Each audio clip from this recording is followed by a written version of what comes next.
lift your hands, worship him, exalt him. You are God Almighty, worthy is the dog, worthy is the dog. You are the Hoogan. Hallelujah, hallelujah, for the Lord God Hoogan reigns. Hallelujah, hallelujah, for the Lord God Hoogan reigns.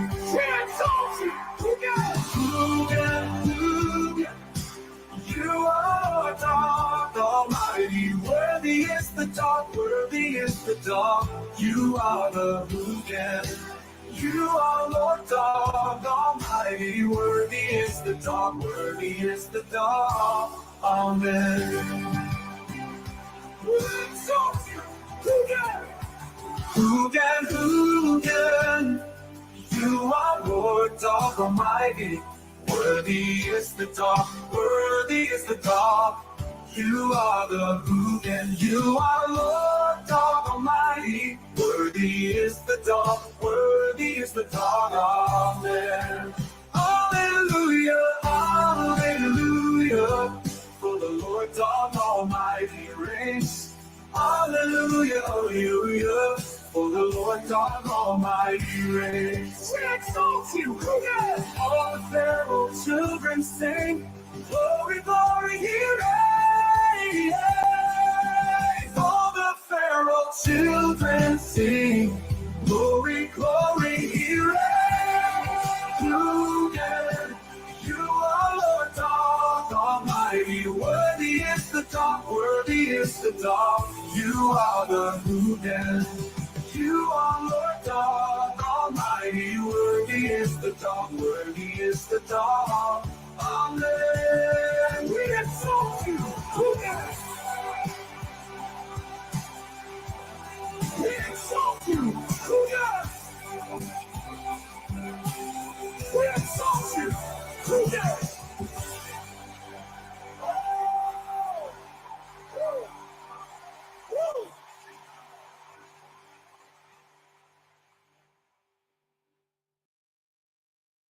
In the criminal justice system, the people are represented by two separate yet equally important groups: the police who investigate crime and the district attorneys who prosecute the offenders. Oh my God, Satan. Let me pause at the very beginning to say, Satan, it's going to be funny because we have a throwback tonight to start the show that you actually sent me. And it's been a minute, but while I was getting the prints out and sorting through them, which thank you to those of you who ordered prints. I still have a good size inventory, but we took a chunk out of it and I appreciate that. But when I was looking through some of the old prints, I said, oh, I remember Rhoda. And guess what's tonight, Satan? That's right. We're going to open the show with her for the new kids who were not around back then, because I think Rhoda needs to be heard. I think Rhoda needs to be heard. If you think Turtleman is on the scene, you don't know shit. You ain't seen Rhoda on the scene. You ain't seen Rhoda on the scene. Rhoda, she ain't got no quit. She ain't got no fucking quit. None whatsoever. You need to see it. You need to see Rhoda. Okay? You need to see Rhoda. All right? That's your 8 seconds, Satan. That's your rodeo. That's because of you. You sent me her. God, I love her.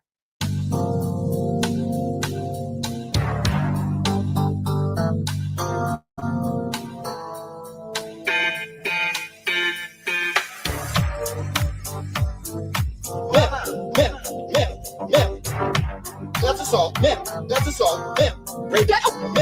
Pop that there. That's assault. That's assault. Break that up.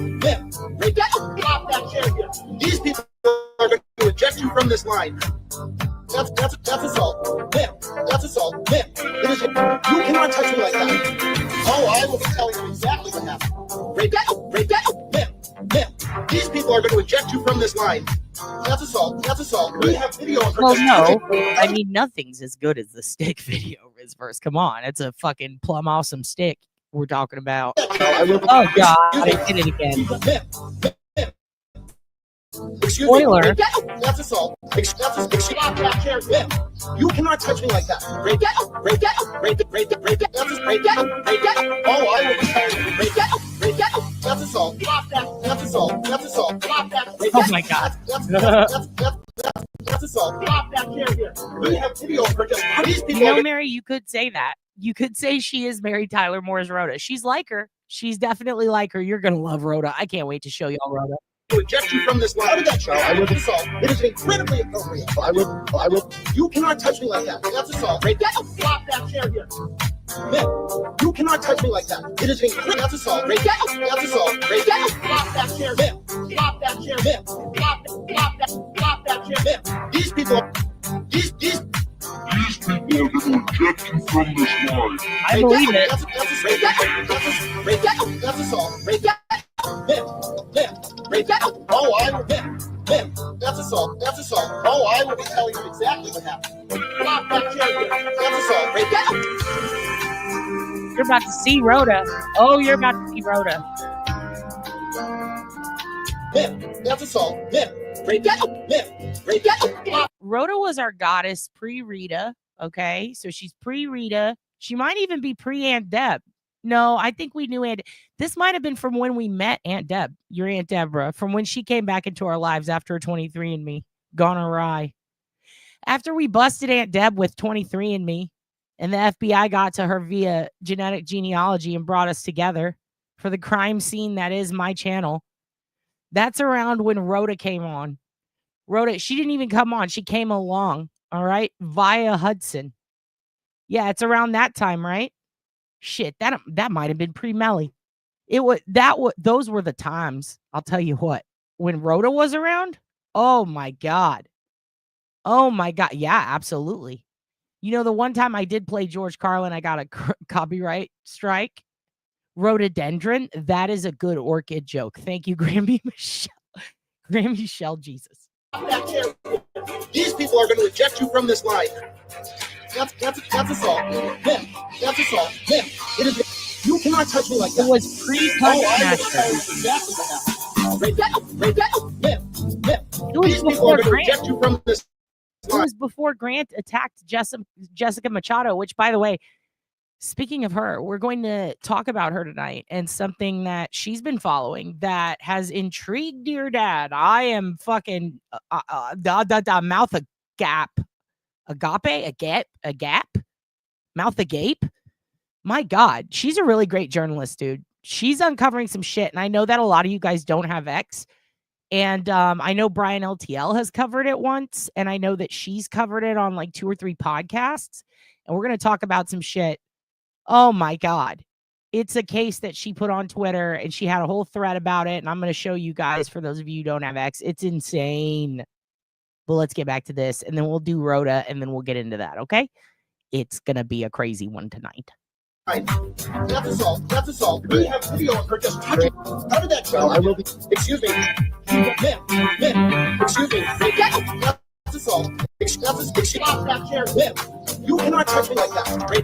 Break it. And by the way, if you don't know who Jessica Machado is, if that's who you're asking, I thought you knew who she was, but you might be asking about someone else. Okay, so if you're talking about Rhoda, you're about to find out. If you're talking about Jessica Machado is a journalist who who did she work for? She worked for a really great outlet. I don't remember who it was, but it was a pretty good outlet, but they treated her like shit, I think, or maybe they treated her good. I shouldn't even speak on that. I don't know what happened, but she ended up going rogue, and she's just an incredible journalist. In this song that you are listening to, she is the one Grant is fighting with.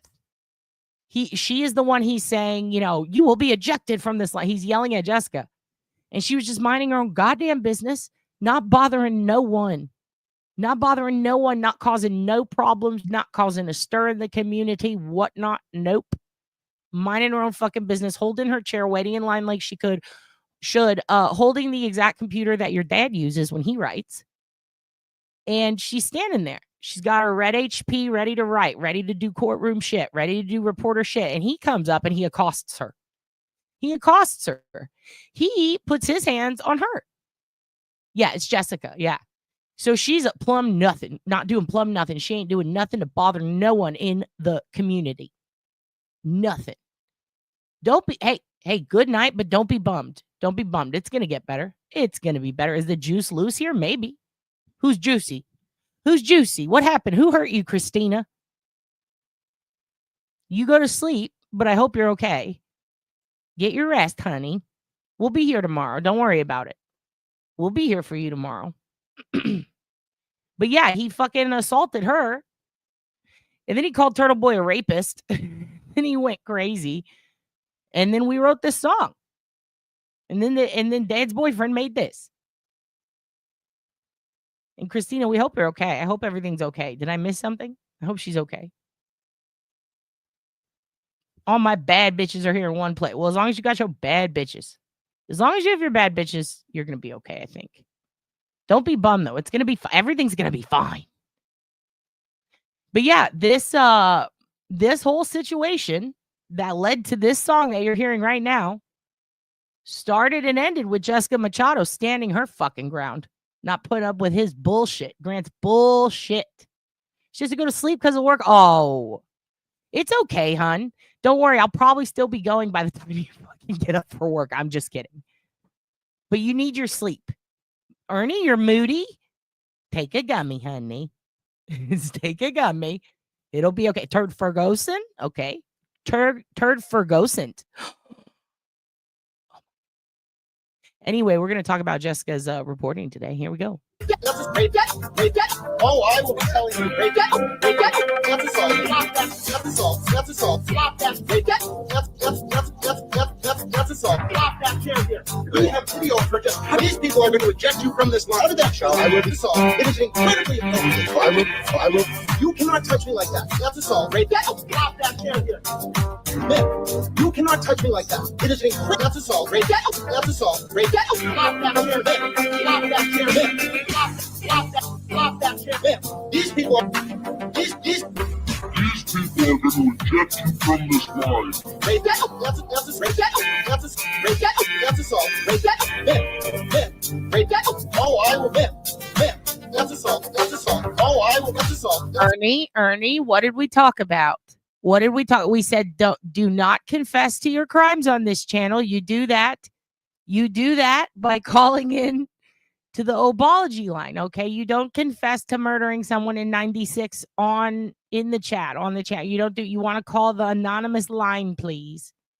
Mary Malarkey Turd is Melissa, who wrote the Lord Hoogan song. That's her. AKA Turd Ferguson is Melissa with one ass. She has many names. She's the hand of the king. She's in charge. I've put her in charge of everything. When our Discord was politely handed back to us a long ass time ago, before any drama went down, for anybody who thinks otherwise, your dad said, I don't do Discord that much. I don't like this. I don't want this responsibility. So Turd took it. And boy, did Turd turn things around. Let me tell you what. I logged into Discord for the first time in 2-3 weeks. 7,000 missed messages from you kids. And we get justice for Turd every day. One squeeze of a cheek at a time. Melissa with one Bitler. That's right. Hippler? Which, by the way, found out there's a judge named Judge Hippler. So someone took that idea. No more. I'm not even going to. Okay. That's a song. Oh, I will. That's a song. Oh, I will. That's a song. Oh, I will be telling you. That's a song. Oh, I will be telling you exactly. Flop that chair here. That's a song. That's a song. Miss Tombstones, what was your merch question?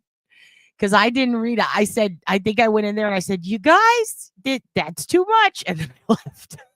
I said a few things and I left. I was like, I don't know where to begin. What was your merch question, hon? Oh, I will be telling you. That's a song. Oh, I will be telling you. That's a song. Oh,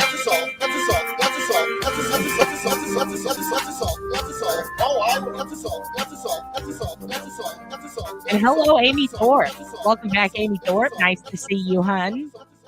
Okay, you guys are about to find out who Rhoda is. Turn it out the way. Hey, look. This is Rhoda, y'all. I'm going live right here on the fire scene right here. The fire truck right behind me. We're live. We're going live. We're on the scene of this bitch. They're going live. They're on the scene of this bitch. In case you didn't know, they're on the scene of this bitch. They are on the scene. Rhoda is going to handle it. Okay. Now imagine, here's another reason why it was that Boston mic. It could be. Here's a reason why I brought up Rhoda today. Not just because I saw her when I was going through the prints. Of course, if you want a Rhoda print, it's a Pabst Blue Ribbon on fire, because there is Pabst Blue Ribbon all over her videos. You'll see soon. And fire. But Rhoda, imagine if she was at 34 Fairview that day. Do you think we'd have pictures? Do you think we'd have evidence? Do you think we'd know where John's body? Goddamn right. She would have gone in the house. In fact, I believe she almost goes into the house on fire in this one. This is oh, dude, sometimes I wonder if he learned from her. I mean, she's been doing this for over a decade. Oh, my camera won't turn. Attention, Wavy News. This is Rhoda, y'all, reporting live. I'm reporting live. I'm a volunteer. Wavy TV 10 is not on the scene, but Rhoda Young is on the scene. Right now, we're off of Ruthin and another street off of Little Creek Road, Tubman Boulevard, with a house fire. The house fire is in full active duty right now.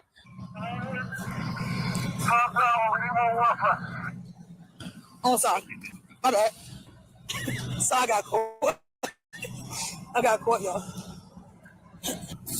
532 is on fire. Let's get the house sprayed down with some water.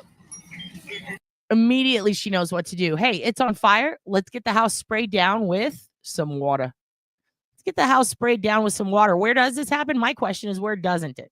Okay, because wherever it's happening, Rhoda's there, dude. She's on the scene. Spray it down with some water. 532 is burning. 532 is burning. We got two houses now on fire. Wavy News 10, please tune in. That's your house.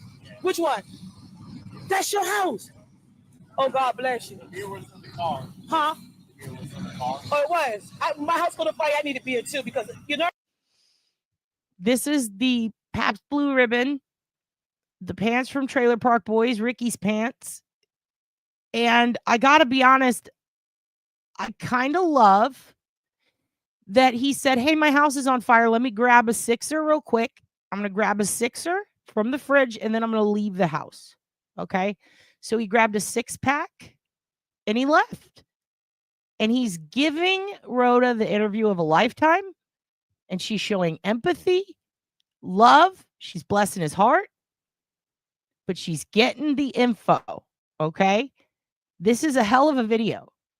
Please tune in. That's your house. Which one? That's your house. Oh, God bless you. It was in the car. Huh? It was in the car. Oh, it was. My house caught on fire. I need to be here too, because your nerves be bad. Then let me ask you this. How did it catch on fire? Was you home? This is Rhoda Young reporting live. This guy right here, it is his house that is burning down. He do not know how the house caught fire, but he was coming from the store with a 6-pack of red, blue, and white ribbon beer. So Pabst, they are now. This fire was sponsored by Pabst. She's letting you know she's letting you know right now. Rhoda would never let you go without the facts. Okay.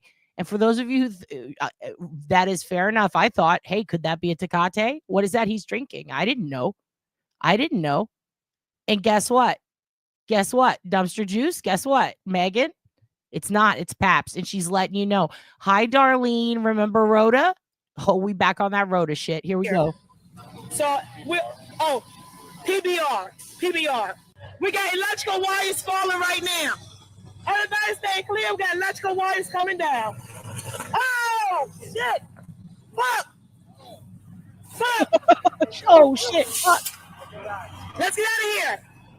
Oh, fuck. I almost went down with it. I need to get this street blocked off. This ambulance, get out of here.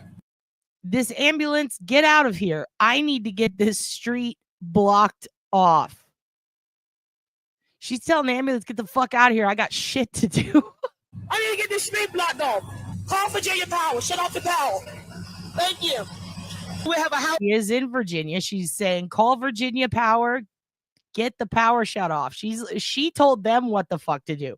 She has taken over the scene and she is delegating. Here. I need to get this street blocked off. Call Virginia Power. Shut off the power. Thank you. We have a house on fire right now. It's in active duty. The house is. Yes, she does have a thankful border on the bottom because this happened around Thanksgiving, I believe. So she's very thankful. I guess that she's not on fire, but she almost went down with it. Fully engorged. They coming out. They coming out. They're running. Oh, they ain't gonna just Which let it all burn. puppies? We got What all the puppies you wanna firefighters see? came out the house for some safety reason. They all has evacuated the house. Oh, your hair burned. His hair burned. And now she is pointing out that this man has hair burnt off. Yes, you might be able to meet her. She was on the local news. She was on the local radio. I don't know why no one gave her a job. I mean, my God. Thankful for, oh shit. Look who the fuck it is. Look who the fuck just walked in here. Is that Ribbit? Absolutely, we can watch the dirty gay and Muslim puppies. That's all you had to say. I get it. Yeah, absolutely, Ribbit. Did you get to see, these are my two doggies. This one is gay. This one is Muslim. Ribbit, thank you for being here. Ribbit, the Hoogan says hello. By the way, everyone, the Hoogan says hello. He is asleep. He is asleep. Mary would grab a sixer. Rabbit, welcome back. We have Rabbit, Big Turd. Everyone's in the house tonight. Big Huds. Everyone. We got Rhoda in the house. Piss water. Dude, everyone drank piss water back in the day. People at my school drank Fratty Natties. You know? We had Zima. Zima and Sky Blue.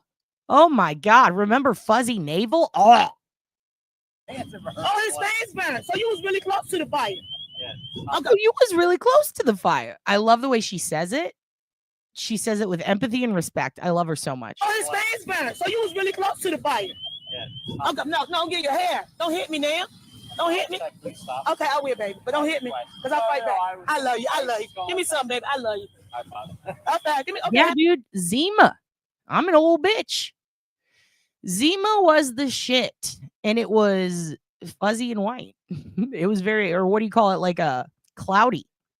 And Sky Blue was the shit. Smirnoff Ice, the Sour Apple Twist. Oh, Mad Dog. We had that. We had Boone's Farm. Dude, Mad Dog 2020 Orange Jubilee was college. Steel Reserve was college. Sky Blue, college. Remember Red Dog? Red Dog beer? And what was the Jamaican beer? Yeah, crack that sixer open and drink. I like how she's trying to touch him and his hair, but she's letting him know, don't fucking touch me because I will fight back. Your house is on fire, but I will still beat your ass. That's what Rhoda is all about, and we love that energy. They still make Mad Dog. They still make it. We did a whole episode on 90s booze back around this time, actually. In fact, it might have been inspired by this. Yes, a Red Stripe, baby. That was the craziest choice. Was Red Stripe and Mad Dog and oh my God, the 90s. We did a whole episode on 90s booze. And I told you guys about how the first time Dad got drunk and figured out I'm allergic and can't do alcohol was a Shagadelic shaker from Austin Powers. God damn. That was the year 2000. That was the new millennium. That's when Chris Jericho returned. And everybody went, what? What? Yeah, puking in the bathroom. I'm sure that was a song. Oh my God, Rhoda's on the scene, y'all. But you burned. His hair burned. Hi, this is Rhoda Young, reporting live. I just found out what happened with the house fire. The owner of the house was upstairs when the fire started. He was upstairs when the fire started, and the fire started upstairs. During my investigation, I have now discovered his motherfucker. I know it's, she's about to say my favorite line. I know it's silly, but one of my top 5 favorite lines in this is he was upstairs when the fire started and the fire started upstairs. I love it.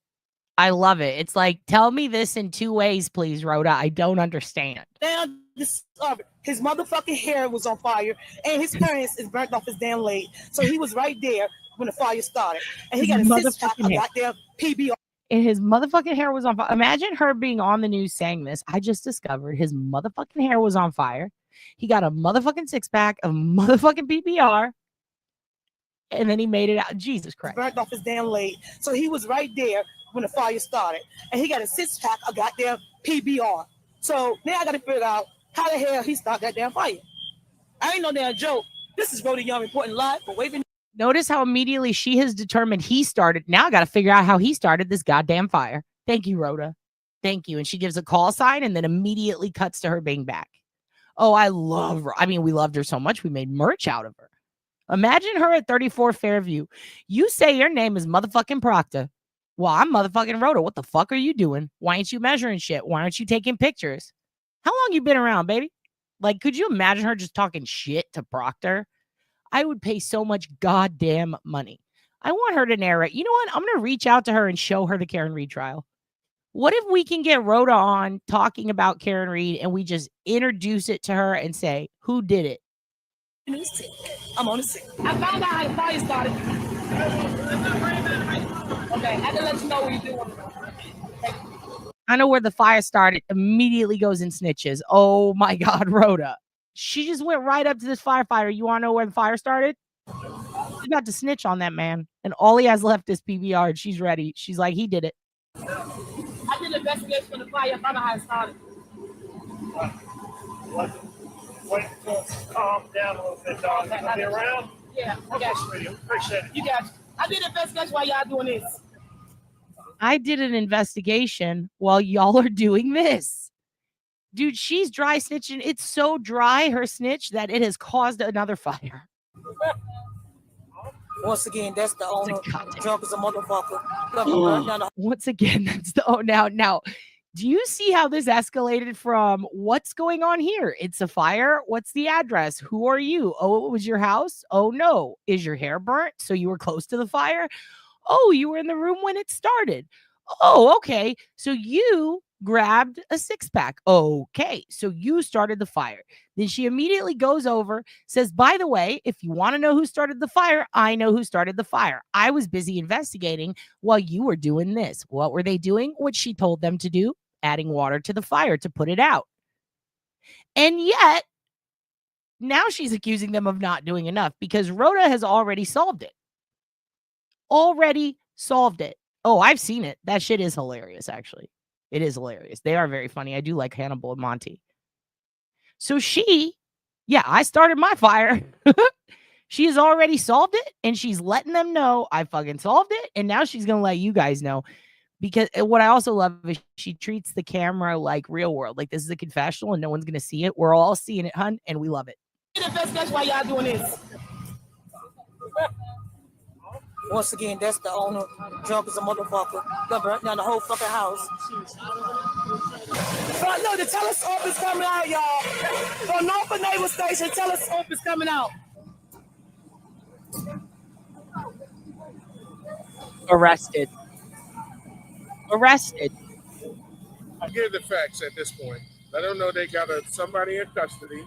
Show him in custody. Okay, we have someone in custody that did start a house fire. That say he was allegedly started the house fire. Allegedly started a house fire. They have him in handcuffs. Go around there and show him in handcuffs.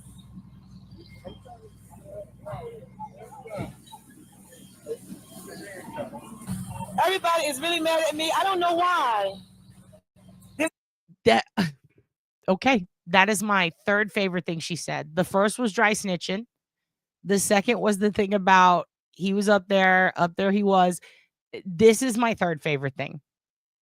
Everybody's mad at me. I don't know why. As he's getting arrested. First of all, I thought for sure when I first saw this video, you guys were there when we first watched this. Thank you, Hudson. God bless you, Hudson. That when she did that, they were just going to do what they do to all the Rhodas, the hardworking journalists, and just ignore them and do what they need to. But they listened to Rhoda. Why? Because she's believable. She's trustworthy. She got the investigation on camera. Okay, there's no calling her out for that. And then she ends up getting an arrest. And if you think she's not going to take fucking 100% credit for this arrest, you're wrong. Because it's fucking Rhoda and she knows where she stands and she stands where she knows. This guy right here, he just looked at me and rolled his eyes. This is Rhoda Young. I started a house I'm going fire. back. They have him in handcuffs. Go around there and show them the handcuffs.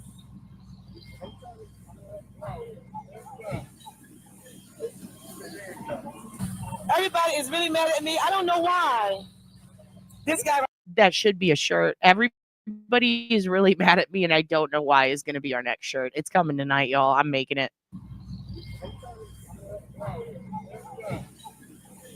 Yes, she does, Darlene. Yes, she does. Everybody is really mad at me. I don't know why. Oh. This guy right here, he just looked at me and rolled his eyes. This is Rhoda Young. I saw the case before anybody was on the scene. This is Rhoda Young reporting live from Birmingham Avenue in Norfolk, Virginia. Allegedly, this man has set his house on fire. In Norfolk, everything's coming back around. Allegedly, this man has set his house on fire. Now it's allegedly. Now she's using the right terminology. And I love that for her. She has learned and she has adapted. He has been allegedly placed under arrest. Allegedly. Well, okay, so now we do know he has been placed under arrest, actually, but I love that she's still using allegedly. From Birmingham Avenue in Norfolk, Virginia. Allegedly, this man has set his house on fire. He has been allegedly placed under arrest. We are on the scenes right now. He allegedly admitted to doing setting his own house on fire. I did saw the crime before the fire marshal got on the scene. Whether or not they want to give me gratitude or tell me thank you, but guess what? I know I did my job. I did the best job I could do. And if the fire marshal can at least say thank you, Rhoda Young, for solving this crime and making our job easier, it would be truly appreciated. Also, what about shirts that say thank you, Rhoda Young? How do we feel about that? Thank you, Rhoda Young shirts, because I'd like to thank her. And I do have another scoop from Rhoda from another incident that we will watch later if you're good. Okay? If you kids are good, we'll watch it later. They will reward you. Oh, wait, I'm Bob now. Bob will reward the Commonwealth. And we will watch more Rhoda. For now, I do want to show you something I just threw in there. Never, says Stevie. Absolutely no. Allegedly smoking from his scalp, holding a six-pack. Oh, my God. You are in charge. You're absolutely in charge. Dawn Marie. Put up Dawn Marie's channel. Someone put up Dawn Marie's channel. Dawn Marie. Dawn Marie. We're going to get Rhoda on the show, Dawn. And we got to get you on because I love your accent, Dawn. Dawn's the first person to be honest with me and tell me that my love of olives on lasagna is my choice, but it's not the right choice, but she respects it. She didn't even say she respected it. She said, I'll allow it. But she did let me know it's not full authentic Italian. Okay? It's not full authentic Italian, and no one ever told me that. So thank you for being real with me, Dawn Marie. Everybody make sure. Yes, alcohol is very flammable. Take it from Darlene. She knows. Darlene knows. Darlene started a lot of fires. I'm just kidding, Darlene. Dawn Marie is here. Go check out her channel. She has a budding, ever-growing channel, and we love her. And she was a mod. Are you still a mod on Duty Ron? She works with Duty Ron. She's got the best accent. We love her so much. Known her since I started the channel. Fully support Dawn Marie. If she starts a cult, I'll probably follow it. So here's another thing I want to show you guys. WWE legend housing decades of memorabilia in his shed. I just love that this is on the news. They're talking about, hey, this guy who is a legend from WWE has a bunch of cool shit in his shed. And I can't think of a better thing to watch on the news. It made me very excited. I have not seen it yet. It popped up earlier. I said, let's watch this with the kids. Just one fun news story about something fun. Mementos. Yeah, there's a lot of mementos in here. Or Ottenhams, if you like that movie. But I'm very excited. Don't you ever say Chili's is for tourists. How dare you? Chili's is where you get authentic food. I don't know where from, but it's authentic. Here we go. Oh, God, that was loud. Even if you're not a big wrestling fan, you're going to love what's inside Gerald Briscoe's shed. Oh, there's pro wrestling. Look, it's a Briscoe. It's Gerald Briscoe. Okay, this is the Briscoe brothers' dad. By the way, well, technically he's a Briscoe brother. There's other Briscoes that are in the indies now going by that, but he had an infamous fight about, if you will, with China. I believe it was him and Pat Patterson, maybe. It was him and somebody else. It might have been Pat Patterson. It could have been Gorilla Monsoon. They had a whole thing where they fought China, and China beat their ass. And I believe he tried to pull her titty out, and she fucking got him right in the junk, dude. China beat his ass when he was a referee, like legitimately. It was amazing. Wow, a Briscoe brother let him into the show. My God, that Iron Sheik is worth so much money. We have that Macho Man, not worth as much. I cannot believe there's dirt in it. Oh, I'm going to throw up. Memorabilia that stretches from Tampa's National Guard Armory all the way to the biggest worldwide WrestleManias. As you may know, so many wrestlers, past and present, make their homes here in the Tampa Bay area. Do we dare say, though, that not one of them has a shed like Gerald Briscoe's? Fox 13's Lori Sowers couldn't wait to head to the shed. Gerald Briscoe's shed may not look like much, but if you've ever followed pro wrestling, no matter when, it's here. Oh, yeah. Oh, yeah. Jerry and his brother Jack, the Briscoe brothers, wrestlers could fight and talk. You would cut a promo. Hey, Lord, I'm going to break your back. You know, you step in the room in the armory. They saw this huge blonde guy who kept coming to the armory. Name was Terry, played in a band. Jack and I went out and talked to Terry. Talked him into coming in pro wrestling, got him a tryout with Hiro Matsuda. So if it hadn't been for you, there would be no Hulkamania. Well, I'm sure he would have been found eventually, but I like to say that. Wow. Thank you. He looks exactly like he used to look. Oh my God. I got to go back. This is crazy. To Terry, aka Hulk Hogan, Terry Bollea, which honestly, I mean, before... let's just say before he went a little crazy, was the shit. He made chicken marsala for dinner tonight. I'm so fucking jealous. By the way, chicken marsala back at the Olive Garden. Don't kill me, Dawn. Don't kill me, but it is back, you guys. Because of popular demand, so you did it. We all did it. Talked him into coming in pro wrestling, got him a tryout with Hiro Matsuda. So if it hadn't been for you, there would be no Hulkamania. Well, I'm sure he would have been found eventually, but I like to say that. Thank you. Like a wrestling time capsule, this shed. No matter your age, you will find your favorite. Dusty Rhodes was the biggest star ever. Dusty was one of the nicest guys. On a one-to-one basis, you couldn't find a better guy. Gerald also has championship belts made in Tampa by Levy Trophies. There's so few of the Levy belts out there, and you're looking at two of them right here. After wrestling, Gerald became a road manager for the WWE and traveled the world with wrestlers, both good guys and bad guys. A lot of times, some of the guys you think are the meanest, baddest guys on the face of the earth are the nicest guys you want to come across, and vice versa. Sometimes some of the baby faces, that we call them, the clean, the good guys, you get them out, and they can be jerks a lot of times. Perhaps nobody alive has been so famous in wrestling for so long.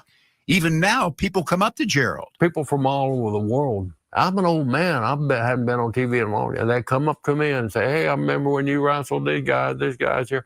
My son, Dad, these people still remember you. I don't know how, but it's so cool. If you're a real fan of wrestling over the generations, look at that Undertaker. The real mecca of pro wrestling just might be Gerald Briscoe's shed in Tampa. Lloyd Sowers, Fox 13 News. I want to go in Gerald Briscoe's shed. Never thought I'd say that before. They don't make a marsala and hamburger helper, but if they did, Dawn would be pissed. I guarantee it. I guarantee it. Dude, how dare you? I agree with you completely. I'm not going to at you. I agree completely. He got buck-ass naked in Failure to Launch. What a great dad. He was Matthew McConaughey's dad. Dude, I showed you my Ivan Putski picture, Darlene. Be careful or I'll send it to you. How dare you? I love Ivan Putski so much. He actually looks a lot like my dad. It's kind of scary. Terry chased off a peeping Tom before my mom banged him. Oh, really? Well, that's great news. Terry McRib. That's fun to think about. Yeah, he's probably going to get robbed now, poor dude. But he's also, I think, kind of, he's probably pimping the shed because he's probably about to sell a bunch of shit out of it. Damn, I also just got a message from Turbo. It's pretty crazy about some news in Delphi. Holy shit. Yeah, I'm probably going to have to look into that before I even talk about it because that is, whew, fuck. Yeah, interesting. So there's a creator in Delphi who covers the trial a lot. who it seems walked into a gas station yesterday maybe and murdered his wife. Holy shit. Yeah, that's pretty crazy. I'm gonna have to look into that. Because if it's who they say it is, pretty shocked. Wow. Yeah. I'm pretty sure I've seen some stuff on this person because it's the name of a wrestling guy. I'll just tell you, it's someone named Captain Howdy, and that's the name of a wrestling character. Yeah. Apparently that just happened. She sent me a link. No, I don't think it's Snay. It's Captain Howdy. And I remember seeing someone that maybe I'll look it up now. Holy shit. I don't even know is this ethical? I feel like it's news. It's just wild. It's a North Maryville shooting police. Hold on. Let me see if I can find this because this is really insane. And I remember when I saw Maryville shooting gas station. Huh. I remember thinking like, wow, there it is. In Merrillville, Indiana. Let's see what this is about. There's a couple of oh shit. Yeah, I remember thinking like this is wild. This person has the same name as Captain Howdy. I wonder if they like wrestling and watching some videos. Here, let's just see what's going on here together, I guess. We're going to see this together. By the way, if you're not following Turbo's channel, she is up to date on all the Indiana stuff. Sorry, it took a turn for SADS, but this is wild. We do have some breaking news out of Maryville. 2 people are dead after a shooting at a gas station there. Officers were called to this Luke station just before 10 this morning after reports of gunfire. Witnesses say a man walked in, then shot the female clerk several times. She died at this scene, and that man was found dead just steps from the door. Investigators are calling this a domestic situation and say there is no threat to the public. 2 people are dead following a domestic-related shooting at a gas station in Maryville, Indiana. It happened just before 10 o'clock this morning at a Luke gas station on Highway 30. Police say when they arrived, they found the bodies of 2 people inside the station. They do say it was a murder-suicide stemming from a domestic matter. The identities of the 2 victims have not yet been released. Yeah, apparently they just... Authorities have identified the 2 people found dead at a gas station in Maryville following a domestic-related shooting. The Lake County Coroner's Office says 42-year-old Amanda Dusek was shot and killed inside a Luke gas station on Highway 30 Saturday morning. 45-year-old Douglas Venable died from a gunshot wound outside the gas station. Hold on a second. Douglas Venable is how I used to think it was pronounced. I've seen that dude in forums. That's weird because sometimes in some of these forums you can pick your name, and in some of them you pick your name and it's like YouTube. If you're on like the if you're on the moderating end, you can see like their account name and their screen name. And I remember seeing like just a lot of people talking about creator bullshit a while ago. And I remember thinking Venable, like, you know how you see a word and you're like, I didn't even know that was that guy's name. That's crazy. And he covered a bunch of Delphi stuff. I guess this was Uncle Howdy's account. Holy shit. Year-old Douglas Venable died from a gunshot wound outside the gas station. His manner of death. The clerk was his wife or his girlfriend, I guess. And I guess he's now done that to himself too. That is so fucking sad. Also, it's so wild with the Delphi case. He's not the first one to go. There was another creator a long time ago with it that was pretty well respected. I'll pop myself up for this one. He's pretty well respected. And I'm not even going to say his name because I don't want to get it wrong. It was a long time ago, but he covered a lot of it. He was like an older hippie fellow. He kind of reminds me of like if Rock was a dude, Rock Chalk. Like he had a lot of boots on the ground coverage, and that guy passed away, and I'm not sure how it happened, but it was weird because he was covering the Delphi trial a lot too. And then Anthony Greeno, that guy was covering it, and that guy drove me fucking nuts. I was like, oh, this conspiracy theorist asshole. I know a lot of people like him. I couldn't stand him, but he ended up going to prison or jail for all sorts of shit. And if you look him up, he's wanted everywhere for bounty hunting without a license, all sorts of shit. There were so many different characters covering this, just like Karen Reed. There were so many. And I mean, shit, right around the time when Melanie was getting hounded on Twitter during the Karen Reed shit, like fucking hounded by psychos, there was another person who ran an account. It was called like, I don't even remember. They were a big troll, and they made mean videos. They doxed people. They said awful things to people. They were one of the and sorry, I'll put your comments up. They were one of the main accounts that was doing a lot of doxing. I think their name was like kick your heels up for true crime or something like that. True crime and lipstick and heels up in the air, something about the heels being up. And I think that person died pretty much in the middle of covering stuff. And I remember thinking like, that's fucking crazy, because it was one of the people that was posting a lot of negative videos about people that were just trying to do like good and help the case. And, you know, they were just heavy into doxing people and just making up conspiracy theories. And that person passed away. It's kind of weird. I don't really know much of anything about, Uncle Howdy beyond she passed from cancer. God, I mean, even it doesn't matter what they do. It's just kind of sad and weird, I guess. I guess it matters what they do. If they're a piece of shit all the time and they're just awful to people, you know, it's hard to be like, oh, poor thing, you know. But like at the same time, it is weird. I don't know how to put this, except sometimes you're like, oh no, my favorite troll. It's sad. Like you don't want anyone to die, you know, that's horrible.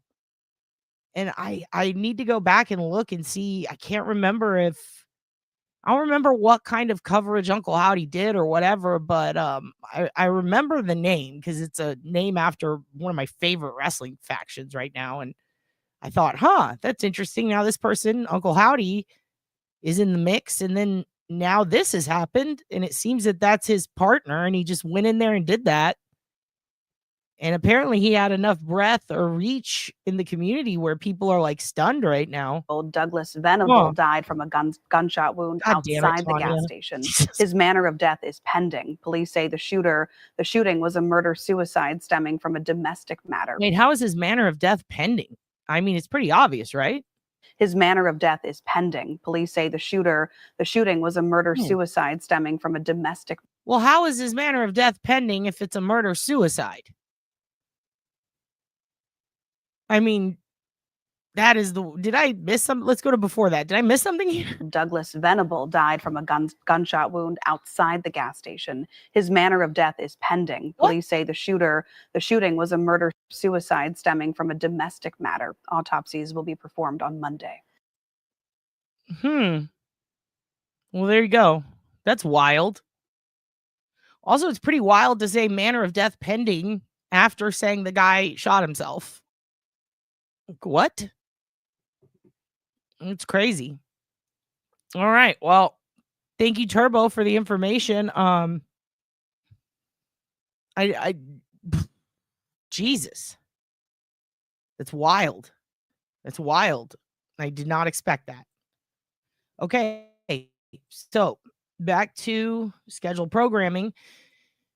We're going to talk about a couple of things tonight. I wanted to give you a little rundown because we do cover Karen Reed stuff sometimes on the channel. We have a lot lately, namely because there's a lot of shit coming out in the Supreme Court stuff, and it's getting deeper and it's getting more. I probably honestly wouldn't have kept going with it if it hadn't gotten so absurd. Like with the SJC decision, it all feels very collusional. I don't know how to explain delusional and collusional. And honestly, if Frank had an event, or Hank, sorry, not Frank, if Uncle Francis ever enters the picture, I'm fucking in, okay? But if Hank hadn't have entered the picture, I don't know that we'd still be covering it. We'd probably be more obsessed with the select board than we have been in recent memory. But I mean, I'm about as obsessed as you can get with it. I've been watching the meetings again, and damn, especially after Eric Mays went viral again on Twitter. RIP him. I used to show you guys Eric Mays shit here and there. He was the head of the council, the city council in Flint. And for a while, he was just a council member. And I remember telling you guys, you think fucking Canton Select Board's insane? Check out Eric Mays and Flint. And I told you guys we're going to cover some stuff there soon, which we still are. That's gotten very crazy. That halted it for a minute because I'm waiting on some reports to come back, but I think they're going to be here this week, and we will get into that when we start talking about cluster killings. Believe it or not, it's a heavy subject matter, and let's just say there's some clusters out there that I would love to shed some light on, and I'm shocked people aren't talking about it more. But I think the thing about Karen Reed's case that's getting more and more wild is over the past few months, we've seen a lot of talk about the jury. And Mary brought this up earlier, and we showed Christina Rex's info on the motions the other day. And I showed you her tweets and stuff like that and some of the shit that she's on. Okay. She's on some real shit. She's talking to some jurors, and she's giving us quotes, and she's giving us information that directly contradicts a lot of the reasoning given by the SJC court decision in regards to Karen's case. And I saw some interesting articles quoting jurors. And I know that in the past, Turtle Boy has had the jurors' statements reflected on his program. He's spoken directly to them, and he had a big interview with Ronnie, one of the jurors on the first trial. And everyone's been talking about it, replaying it, going through it, picking it apart bit by bit. We're not going to do that today. I just wanted to share some notes with you because I did watch it. Did I finish it? No. I had to skip around on some parts because I was a little bit busy and kind of in a hurry. But then I started it over. I got halfway through, and I said, this is enough for today. I mean, everybody's covering it, but we'll cover the other half later because I like to hear it all and make sure that I have cogent statements to go with it. But there were some really interesting things there. And the reason I even want to talk about it is because so rarely do you have a chance, or I shouldn't say do you have a chance, I should say do we see a situation where a juror from trial one of a case that's about to be retried, let alone multiple jurors, it's so rare to see them come forward with a critique, if you will, or a suggestion, or even a reason why they voted a certain way, because they don't have to. They can easily remain anonymous and not have their lives affected at all. They can easily just kind of pull back and say, you know what, I don't need to fuck with this. This is going to get me involved in drama, or I don't want to be a part of it, or I already spent all these months dealing with this. I just want to take a break. I want to go on vacation. But we're starting to see jurors come in and kind of stand up for themselves in a way and call out the bullshit. And regardless of who you like or don't like, okay, if you're someone who like can't stand any creator, whether it's Turtle Boy Sean, me, fucking whoever, the Aussie, it doesn't matter. Take all that, put it aside. If somebody does a good interview, or if somebody has someone on that we have a luxury to hear from, that's important. I had to listen to it because so rarely does that happen. I mean, think OJ, what if they retried him, right? What if they retried him and the jurors from the first trial came forward and said, I wasn't sure about the glove thing. I mean, wouldn't that have been like, what the fuck? Like, wouldn't we have loved to hear from them immediately. And then wouldn't you have loved to see somebody say, hey, by the way, you know that Ron Goldman wasn't banging Nicole for a long time. Like, that's all bullshit. And to see their response to that, like, it's a rare opportunity to get to see things like that. So I did watch it, and I have to say, holy shit. Yannetti Jackson, and I guess Bettero now, right? Can't find a Bettero. Sorry, I had to do that. They now have a perfect breakdown of what to do, what not to do, what to focus on, what wasn't clear. They have a perfect list of here's everything that you need to fucking worry about now. From the mouth of a juror who put his face on it. Like, there's no doubt this is the guy. There's no doubt this guy was there. He was on the jury. He played a big part in all of this. And he's telling you exactly what the fuck was confusing to them. He's telling you why they believed what they believed, why they disregarded some evidence, what the impression was. And he was able to do it based on the evidence given. And then not only that, TB got his response to how does it make you feel now knowing XYZ? Holy shit, the answers. So I'm going to give you a rundown of my notes on it because I really thought, to be honest, and I have no reason to say this. If anything, I have reason to talk shit, and I'm not. What a great fucking interview Turtle Boy did. Cheers to him. Never seen a juror so willing, out, and open to be like, this is what's confusing. And he said some shit. That juror said some shit that was, oh yeah, and OJ is fucking guilty, Darlene, without a doubt. The juror said some shit that was kind of, oh my God. Like, some of it was shocking in a good way. Like, see, we fucking knew it. And some of it pissed people off. Some of it was like, what are you, insane? I mean, I saw the comments too, and it was really fucking crazy. It was really fucking crazy. Hold on a second. I just got, oh yeah. So the hippie guy that everybody loved in Delphi was Michael Katz. And Hoosier the Bruiser also died. And then Sean Harmon. That's right. Sean Harmon used to always accuse his, Jesus. It's 1, 2, 3, 4 creators who covered the Delphi case gone. God damn. Turbo's incredible. She's incredible. She has the dossier, dude. She knows everything about that case. It's insane. That's why I always tell you guys, go listen. Go listen. And yeah, TB put his fucking life on the line or whatever. His, fair enough. Good point. It is wild as fuck to me, some of the answers that he got. Let me give you an example. These are some of the bombshells I think that just the first half of the interview brought out, okay? First of all, the guy's name is Ronnie. He's an EMT.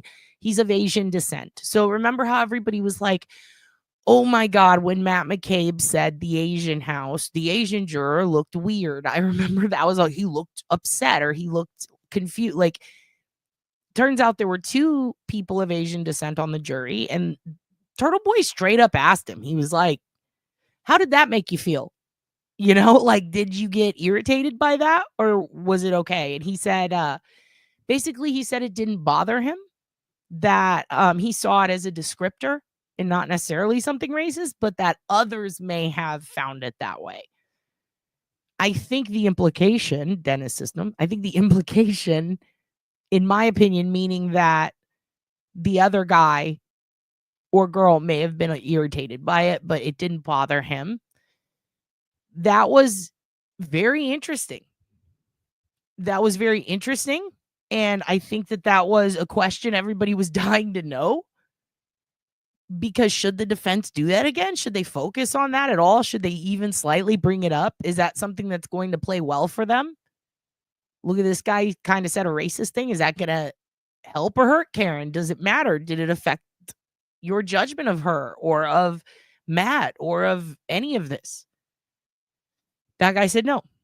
But he could see how other people might be bothered by it. Ronnie said, did not get good visuals. And Turtle Boy played him back. He even said, I would have liked to have seen the area of the crime scene with snow. I would have liked to have seen a body in the snow, like a picture of he didn't say he'd like to see a body in the snow, but he'd like to see a picture of where John's body was in the snow. Like, it was surprising to him that they weren't presented with any pictures of where the body laid, how it laid, how covered in snow was it, where exactly what, like, I mean, these are all reasonable asks. Can I see where the body was at the crime scene at least? And can I see it with some snow like it was that night? He said they didn't get that visual. So then Turtle Boy shows him the visual. This is exactly what it looks like. What do you think now? Ronnie says, I would have loved to have seen that. I would have loved to have seen more visuals. So this is good. This is good info. Now, what's bad about this info, in my opinion, is Bev seems to be hell-bent on take that shit down. Take that down right now, counselor. Counselor, please remove that. Can you take it down? Can you take it down? She does not want people seeing that shit. And this juror is like, would have liked to see that. To me, instead of being a moderator for the court, like a judge is supposed to be a mediator, a moderator, the judge was actually making it harder for the jury to get a full view of what was going down, like how to understand what was going down, because pictorially there was like nothing.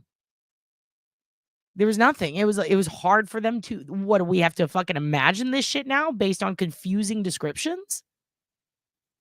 They made it very clear. Yeah, gatekeeper. That's a way better word. Thank you, Dance Kinetics fan.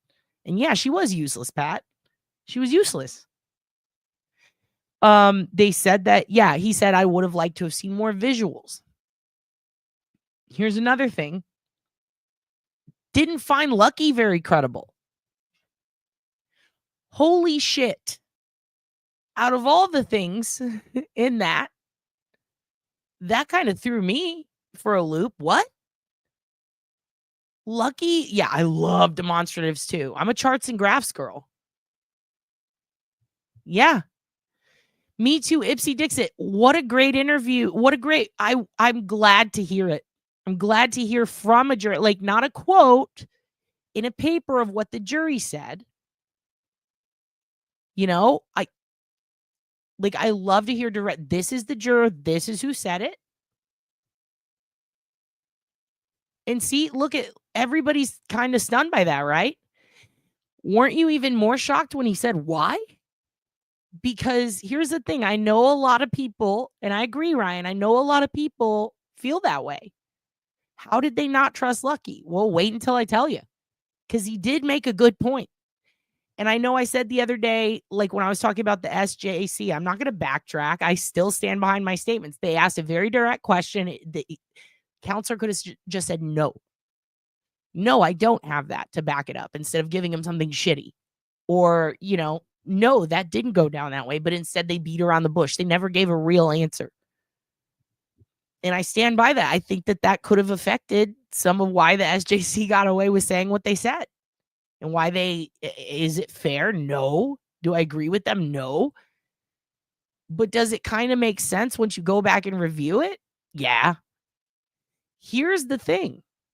And I don't think it's screaming corruption, but the guy, Ronnie, agreed. It looks like collusion, corruption. Like, he even used that word. I believe it was collusion.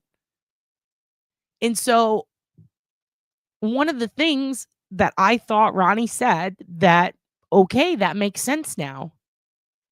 Do I like it? No. Do I agree with it? No. But based on the information they were given, he said Lucky was basically, when he hit a basketball pole, he didn't report it right away, or, you know what I mean? Like, talk about it. He didn't tell anyone. It's not that he wasn't honest. It's that he wasn't forthcoming, I guess. And to them, to the jurors, it makes them wonder if he had or hadn't seen something else, would he do that again? So what I find interesting is it's his lack of reacting the way that they thought a person should react that made him seem not credible. However, what bothered me a little bit, especially because Ronnie is an EMT, I'm not criticizing him. I just think it's something to consider is that you have EMTs like Katie McLaughlin, or was she firefighter? Either way, she's responding to the scene, right? Who are also lying and saying, I don't know the Alberts, when there's pictures of her with Caitlin Albert. So how is it that they're credible and Lucky's not? I found that a little bit weird. When I heard Lucky's testimony, I could visualize what he was saying. It made sense to me. Yeah. And I mean, here's the thing. He was telling the truth, right? And that's why it made sense. However, he also was not fully transparent when it came to this basketball hoop. So to them, to the jury, it's like, well, how can we trust him with this? It's not a debate, but I would say back to Ronnie, well, then why would you trust anything the McAlbert said, since Jen lied about her text messages being deleted? But again, I need to see the rest of the interview. Maybe that does happen. Maybe I haven't gotten to the Jen McCabe part. Maybe that's the gabagool. But from what I've seen, absolutely. And you're right, Mary. The defense needs to bring up the absence of images from John O'Keefe's body while he lay in the snow. Yes. And also interesting is Ronnie said that as an EMT, if he were in that position, he would be more focused on resuscitating the victim, focused on John, get John in the ambulance. And that unless it was John screaming, she hit me, he probably as an EMT wouldn't really necessarily be paying attention, or he wouldn't be focused on that. So that kind of makes a little bit more sense, but not everyone on the jury is an EMT, right? But it's interesting to hear his perspective. It's also interesting to know that there was someone with a background with the cops and an EMT on the jury. That's surprising. It was absolutely brave. But here's the thing. They didn't tell him that, right? Or they didn't tell the jury that. So the jury didn't know that. And it would be nice if they were fully informed on this, because that brings us to the next part of what Ronnie said. And I'm going to save Melissa's comment for when I say this. He didn't know who the fuck Arca was. The jurors thought, who is this guy? They glazed over it. Nobody really told us who the Arca experts were.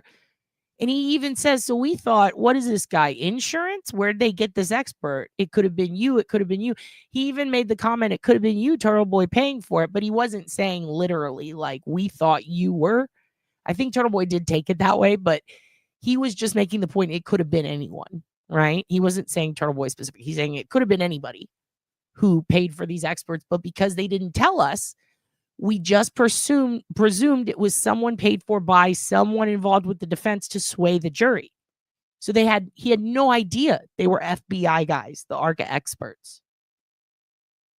He also says they didn't know that it was FBI, and they didn't find Dr. Russell to be a good idea because they didn't know where she came from or who she was or why she was there. What makes her so credible?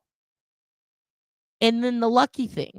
So out of the 3 people so far that I've seen him talk about, the 3 confusing people, well, I wouldn't say confusing with Lucky, but the 3 that didn't do a service, if you will, to Karen's defense would have been Lucky's testimony. Also because there was not a lot of backstory given, and what was given, they were judging on one action, which I wish they would have done that with everyone else.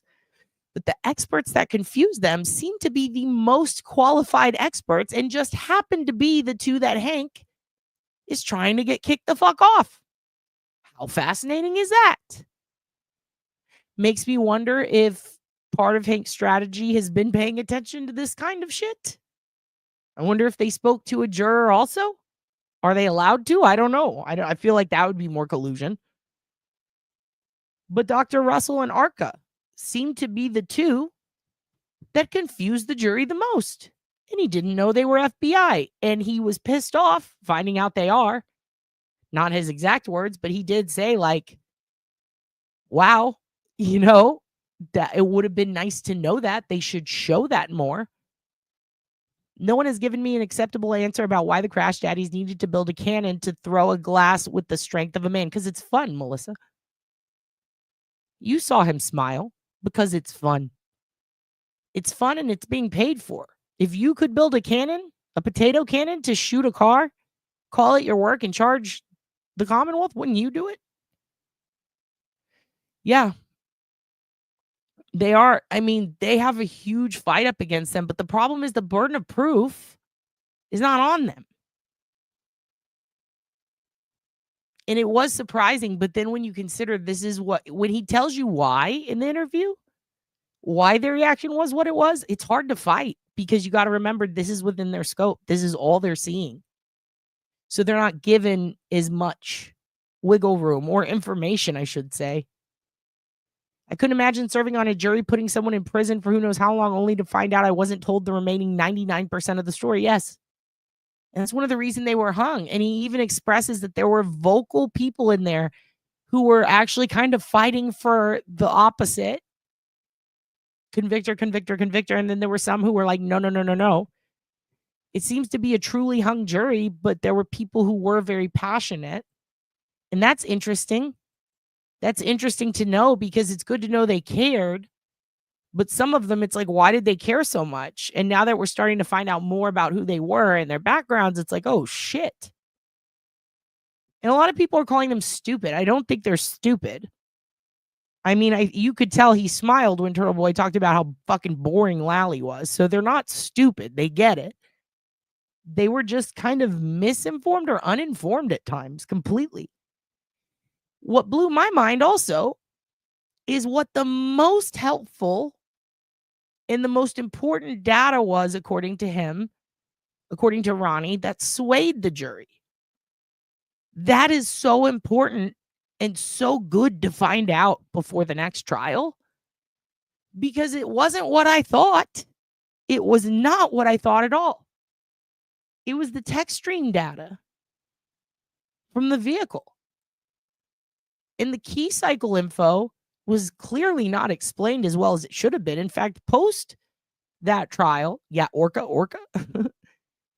post trial 1, everybody was learning new things about that still. And what did this juror suggest? Something incredible. He said it would have been nice to have an expert from Lexus there. Wouldn't that have been fucking lovely to have an expert? And what was it that I said at the beginning of all of this? When I started looking into it, why don't they just get a Lexus expert there for the infotainment, for the key cycle data, for the text stream data? Why not? Also the cell phone records, like all of this shit, the cell phone records and the key cycle data, like all of it, that shit was important, the technical shit. But the problem was they didn't have an expert to explain it well. And he says that. He says that.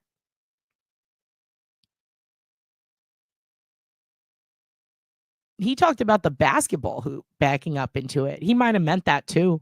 I'll go back and rewatch it to be sure. If he said both of those things, then it's like, damn, look, he can't fucking win, can he? Yeah, the Goosebumps theme from Hank Brennan, because he does look like that doll, right? The judge is responsible for making sure the jury knows what the fuck is required of them and how it's supposed to workflow exactly. And they said, or Ronnie said, that was what made it difficult. He said, like, we asked a question and we didn't get an answer. He was scared and didn't want to tell on the Alberts. He's known them since they were kids. Who, Lucky? Yeah, I can believe. Oh, and that's another thing. Wow, dude. One question that TB asked that blew my fucking mind. I was like, I wouldn't have asked that. I would have been probably all over the place with an interview like that. I would have been asking a million questions, but that's one I wanted to know. And I didn't know I wanted to know it until Turtle Boy asked it. And I was like, okay, I do want to know that. And it was a question about Jen McCabe and Albert and all them being allowed back in the courtroom to stare daggers at the jury during the end of it. Remember the video we watched of Jen not blinking and how we're like, oh, fuck it. We laughed at that for days. Remember that shit? How did you feel about that? The juror says, didn't like it. Very intimidating. What? What? That is so fucking bad. Thank you, Laura. That is so fucking bad. To have a juror say they felt intimidated. Okay, if in a trial where witness intimidation is such a big fucking deal that they're going to charge TB with it, and then they're going to fucking follow everybody online, and anyone who farts is going to get in trouble.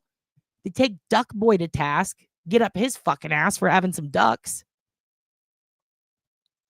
In a trial that had more fucking data in, 36 pages or something over Duckman?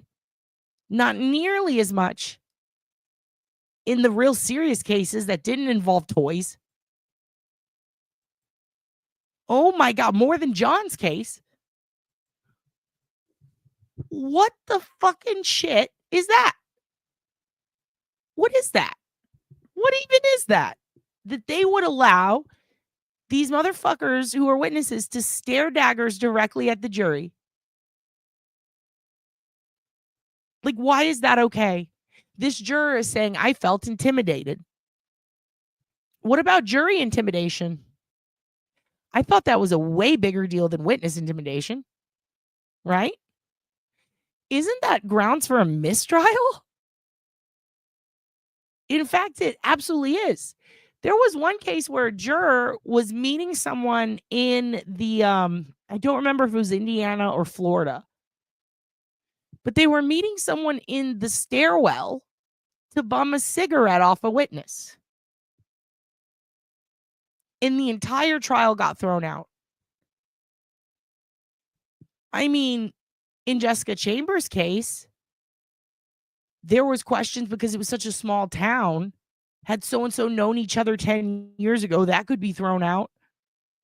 It didn't, but it did affect, everybody was terrified. That was a fucked up case. But if you talk to a juror, if you wink at a juror, if you breathe in their direction, in some jurisdictions, that's it. Mistrial done.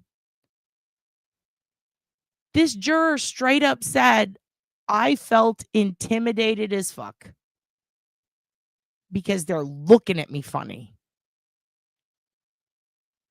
How is that allowed? How is that? Like, whoa, dude, what? That alone is so fucking important. To hear that now, and at what point, if the defense doesn't even feel comfortable bringing up a major point of contention because the judge is like, boop, done, everyone out, hung jury, bye, then how is the jury supposed to feel comfortable bringing it up? There was definite intimidation there. The last thing, and then we're going to move on. And you should watch it. You should really watch it. If you pay attention to this trial at all, that's an interview you need to see. It's direct from the mouth of a juror. He's not afraid to put his face out there.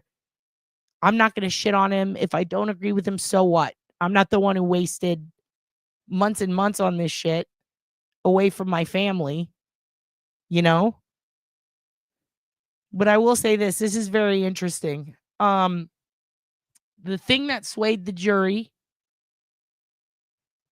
to not let go on that third charge, the thing that made them think, it's good. Yeah, and even if you don't like Turtle Boy, still watch it. Just watch that one at least. Because it's really crazy. Crazy in a good way. This is good information and he was on his best behavior, yeah. And he did ask some questions like, oh shit. He asking that? I hope Christina Rex has a lot of shit too coming out in the future from jurors. But you gotta watch this shit, because never before have I seen a juror on the eve of a second trial come out and give so much valuable information that can help the defense for the second trial. But one of the things that I thought was important was what swayed those who did believe that Karen might have hit him. What made them think that? Or that Karen was involved at all? What made them think that? Ronnie comes back and says, it's the simple fact that John is there. That's where his body was. Karen was there. She admits she was there. John didn't go in the house. There was damage to the car.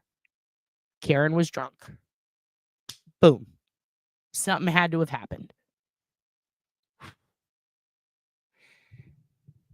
A lot of us are screaming inside right now, going, but the times. Her heels were clicking on the floor at John's house at the very time they said.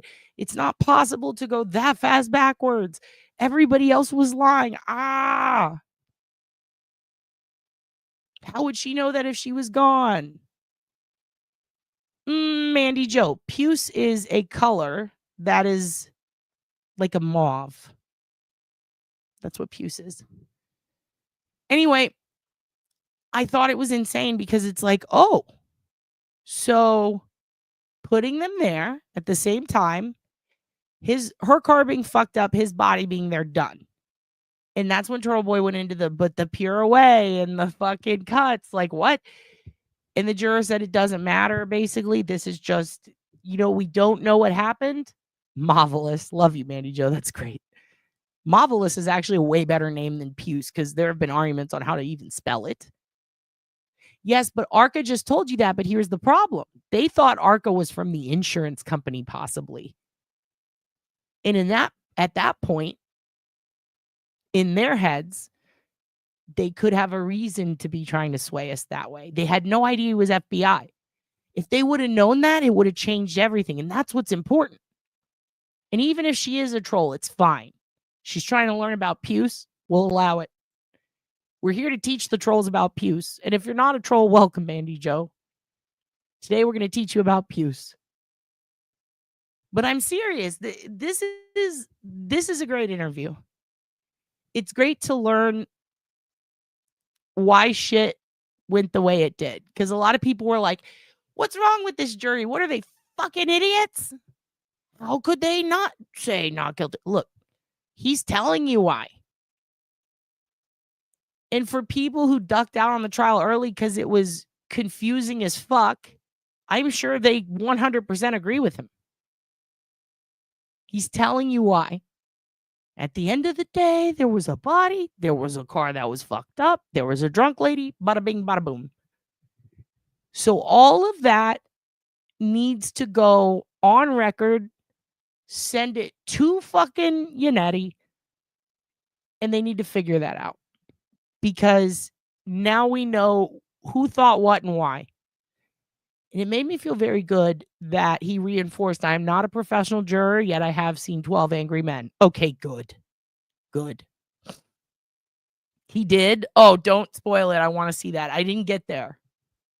I'll give you more notes tomorrow if you didn't watch it, but I encourage everybody go watch it. Because that's wild. True. It doesn't matter. It doesn't matter. But the problem is these are jurors who see the Commonwealth, right, as having the best top experts in advance, because to them, why wouldn't they?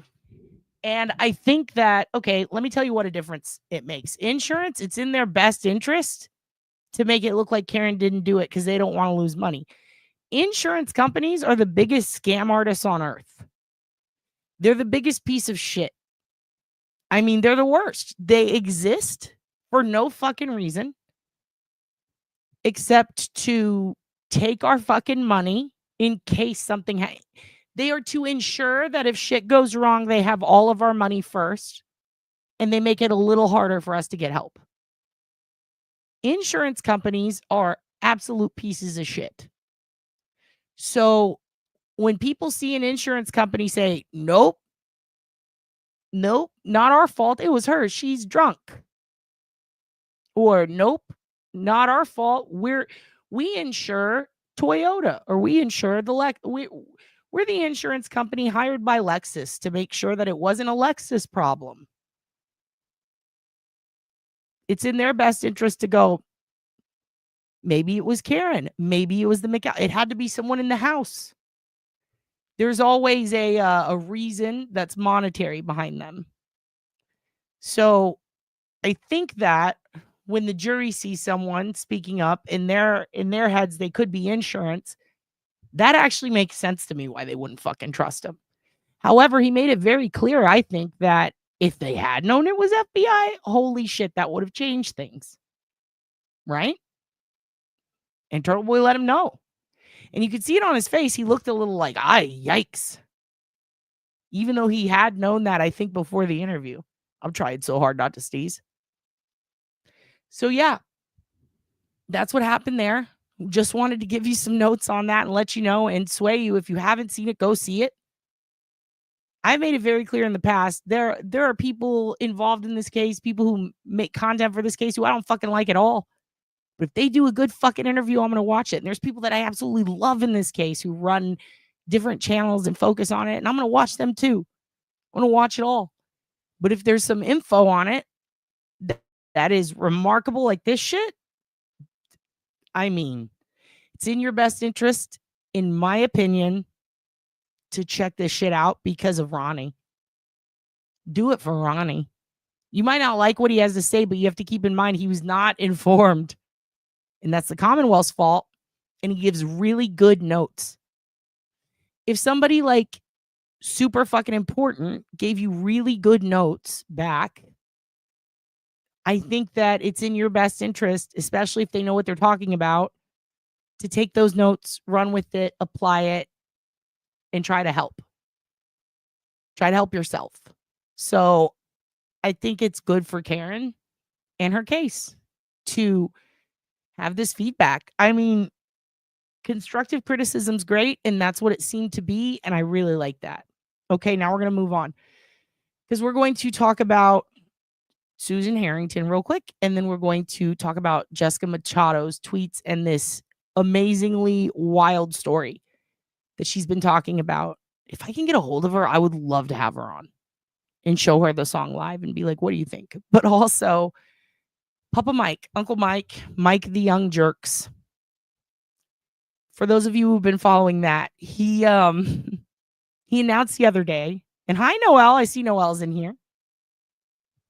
He announced the other day that he's thinking of running for Canton Select Board. We'll do Gay Puppy at the end. I promise, Dumpster Juice. We'll play the Gay Muslim Puppy at the end for you. I promise. So, Uncle Mike has been, Mandy Joe, that one. I had not heard of this.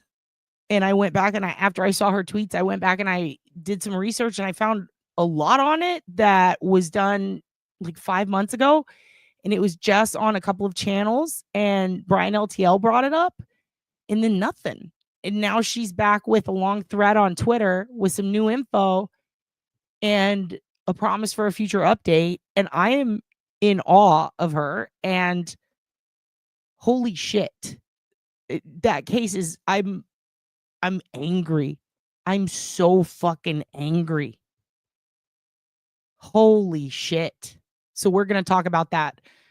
First, we're going to lead in with this. Uncle Mike said he was going to run for Canton Select Board, and he did it as a response to, he saw a woman named Susan Harrington's going to run. He didn't know shit about her. And he wanted to know more, and he says, that's your fault. You need to put more out there, Susan. Susan? And he wanted her on the show. He wanted to talk to her, and Susan was her campaign, or someone said, she's not going to do the YouTube circuit. And Mike went, what the fuck? Why not? This is important. She should. We want to know more about her. And Mike, he's the king of the select board. He's the one who rebroadcasts the meetings on YouTube, and they get a ton of views because people want to see it. And they don't want to have to go through the time loop that is Canton Community Television's website every fucking day. So he puts that up for everybody to see and view and enjoy. And he's probably seen more select board meetings than the select board, because I'm sure once they do it, they don't go back and rewatch their meeting. But he does, and he clips them, and he talks about them, and he picks them apart. And guess what Susan Harrington did? After Rita came on, talking to Mike, and they're both laughing. They had the best. I loved watching that. And I even called into Papa Uncle Mike's show earlier tonight, and talked to him about Pearl Jam, John Cena, Rita, and how people who don't live in or around Massachusetts who are affected by the corruption need to shut the fuck up with their noise about Rita. Leave her alone. She's our queen. But I loved talking to him. He's a very smart guy. And what I love about him is after he called that out and said, we need to know more, Rita called in and said, oh, you're going to find out because she's the best. And then Mike's like, are you sure? Are you sure? Show me she's the best. How do we know that, Rita? Speak on her. And Rita said, oh, let me tell you, don't worry. You're going to, I'll fix this. Let me make a few calls. And then Mike pops up today and he has a Susan Harrington video. He's like, I know. Well, we call him Papa Uncle Mike. The family tree is split as fuck. This is Game of Thrones. Mandy Joe. This is, I mean, you could be Uncle Aunt. Uncle Aunt Mandy Joe. You could be Uncle Dad. You could be Daddy Aunt. You could be whatever you want. You pick your place in the family. It's all up to you. We call him Uncle Mike, but I like to say Papa because he wears a cool jacket. And when he wears a cool jacket, he kind of looks like a papa in the park playing chess. And I enjoy that. But he went out and he put this compilation up of Susan Harrington, like, hey, let's get to know her. So basically what he's doing is he's doing the job that a candidate should usually do. And I'm not shitting on her. It's just true. You know, usually a candidate would put their own shit out, but he cares and he wants people to know who she is. And he made a decision. He asked people, he said, should I run for select board? And if you think so, fill out this poll. We had some good memes going. We had fun with it. Everybody had fun with it. Then he announces today, I'm not going to run. And here's why, because I like Susan Harrington. And he showed a compilation that her campaign actually sent him because he's like, who is this woman? And it turns out she's been at the select board. She's like the girl in Rules of Attraction who's in the background of every scene and you don't notice till the last minute. And then you realize, oh shit, she's been there the whole time. I'm going to play you that video. It is a 7-minute compilation. I feel like it's a best of. She's no Erica Mays. She's not screaming at people telling them you're over here eating fucking McDonald's when you should be legislating. No, it's not like that, but she makes great points.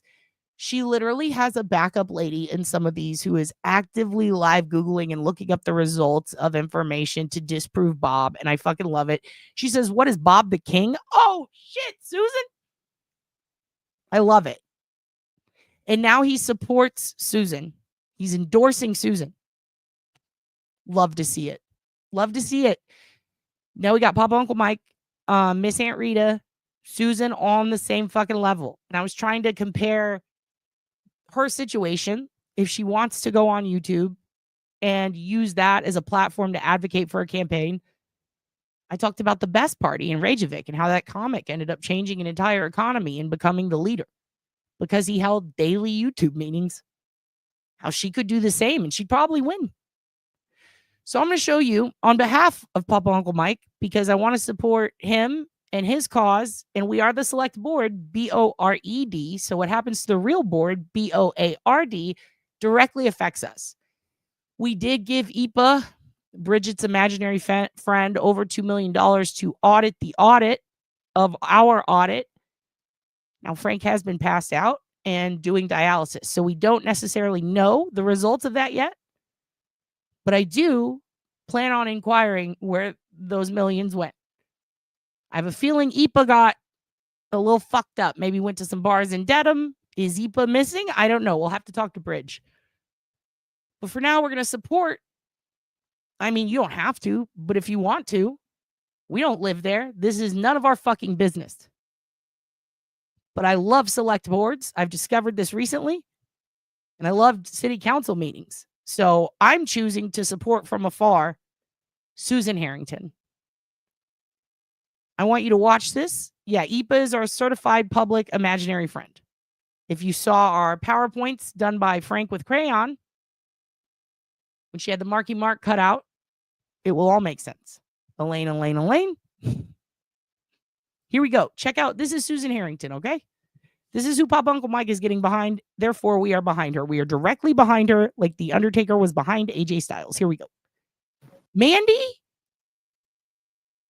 I mean, you fit in. You're in. You're done. You're in. No initiation needed, everyone. Mandy is now one of us. Immediately calling out the Puce chairs. I love that. I love it. Susan Harrington, 45 Spruce Lane. I wanted to bring up the topic of the body I'm sorry. Did she say Puce Lane? I'm just kidding. I'm sorry. worn cameras. It came up organically this evening, but and I wanted to bring your attention to a very timely recent article. This is on the New York Times Sunday Magazine about issues with body-worn cameras. And while this article dealt largely with fatal shootings by police officers across the country, I think there's lessons we can learn from this. And I just want to bring it to your attention because you know, what we're going to do with this footage once we have it is something we have to think about now. And in community after community, when there are fatal shootings, the footage, for the most part, does not see the light of day. And the reason why is because the police department controls it. And when it is, I want to stop right there and I want to reflect for a second. The fuck was that? Who did that? Who's mic'd up that close to their paperwork? Was it her moving? What was it? It wasn't her. It was somebody on the board. I hate sound problems. And the reason why is because the police department controls it. And when it is finally litigated and released, it most often does not match up with the narrative that the police department was providing about what happened. That could be because they released an edited version of the footage or didn't release any footage at all. And your job as the select board is to provide civilian oversight of the police department. And I have heard at these meetings repeatedly that you don't tell the police how to do their job. So that leaves me feeling very uneasy about this. And let me just say, I'm very much in favor of body-worn cameras. I just think we have to be thoughtful about how we use them. This is a quote from a former deputy commissioner to the New York City Police Department. And he says, mayors, city council members, all locally elected officials should be losing sleep over the lack of meaningful, independent oversight of police. This isn't Canton. This is every single police department across this country. Thank you. Thank you. Thank you. Can I recoup her 57 seconds? And tell him this is what you're looking for. This is what we want. Because he came back pretty firm, pretty authoritarian, saying that he is. There's opposition to both sides, which would actually, which is actually be good for this committee because you want opposite views. So why don't you reach out to Mr. McCarthy? I will. And then at this point, I think we should just put something together and then we'll start working from there. Going from there. I do appreciate that. And I will reach out to him. He hasn't been very receptive, but I will reach out to him and I'll give it another shot. Okay. Okay. Thank you very much. And I appreciate it. Thank you. I just want to say, so the process is that, I'm sorry, my name is Susan Harrington. Yeah. The process here is that we're going to mail out to the 303 people who signed the petition to select the 2 people on this committee of 5 that were in favor of. Who's to say if they actually voted for the audit at town meeting, but they voted to put it up for a vote for audit. Right. What is the process for selecting the other 2 members at large? Are we going to mail out cards to every person who didn't sign the audit and select from them? I mean, it's so lopsided and weird. It makes no sense. Excuse me, I'm sorry for interrupting. What is the composition of this board, of this committee? You have the 2 and 2. The chair, the one that Mr. Scollins delegated, then that chair appoints 2 citizens at large, we'll call them, and then 2 from the petitioners. Okay, so there it is. There it is right there. So, but that does not make any but sense. that's the way the article is written. Am I correct? No, this whole vote, we're going to poll the petitioners. That is not in the language of the article. This is the whole reason we're upset. This is something that Bob McCarthy has fabricated as the process, and it's crazy.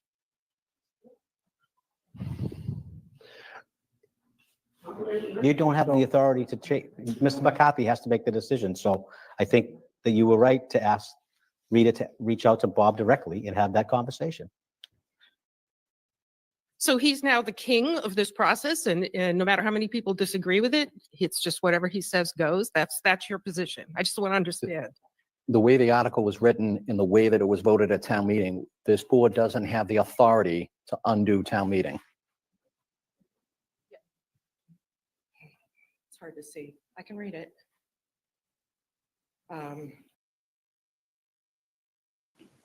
So. In Canton resident.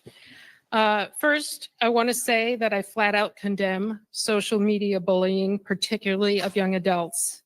I understand that it's been rampant and it is not okay whatsoever. I have a few comments related to the state of Canton and the renewal of Chief Rafferty's contract. I also want to urge the thousands of Canton residents watching this trial and select board meetings from home to please attend these meetings and write to the select board. This is particularly for the 903 who voted for the independent audit in November. The email address is bos@town.canton.ma.us. The select board will soon decide whether to extend or renew our police chief's contract, or instead begin a search for a new chief. To many of us, this decision will represent either complacency with the status quo or a fresh start. Chief Rafferty has dedicated 30 plus years to Canton, and we are thankful for this service in her role as acting chief and now chief. In recent years, she's presided over what we now know to be a botched response to at least one homicide. She's also dispatched officers in ways that pose potential civil rights violations. As any organization, the leader is the role model. In this room last August, she doubled down on her stance about the O'Keefe case when she emphatically stated that there was no cover-up. This was well before the trial began, and town officials have been restricted from commenting about details, let alone their take about the ultimate outcome. Most important, what concerns so many of us is that regardless of who the defendant is or could have been, the police response was so poor that those missteps alone could warrant enough doubt to cripple any prosecution. I fear that they may never be justice for Officer John O'Keefe. Part of what makes a great community is strong relationships, but people are elected as leaders and charged with making tough decisions that require that those friendships at times be set aside for the good of the town.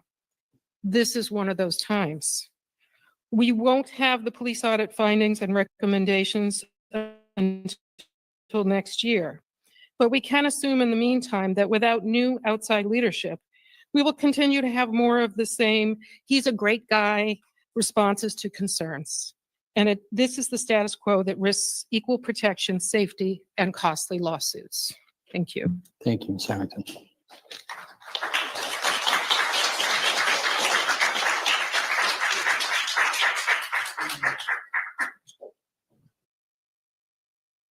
And another deadly crash, this one across the state in Dartmouth. It was a single car crash that happened. Before we go into this, that's Susan Harrington. That's who we've been talking about with Uncle Mike. And that's who he is getting behind to support for the select board. Quite literally, she was. In fact, the other day, yesterday, right, on this channel, we watched Hank Brennan in the Nancy Kerrigan, her brother, Mark Kerrigan's trial. And who was there? Wendy Murphy, Grant's mom. And we saw other familiar, we saw one that we thought was Maura Healy, but it was Keeley, right? Or was it Mara? I don't even remember.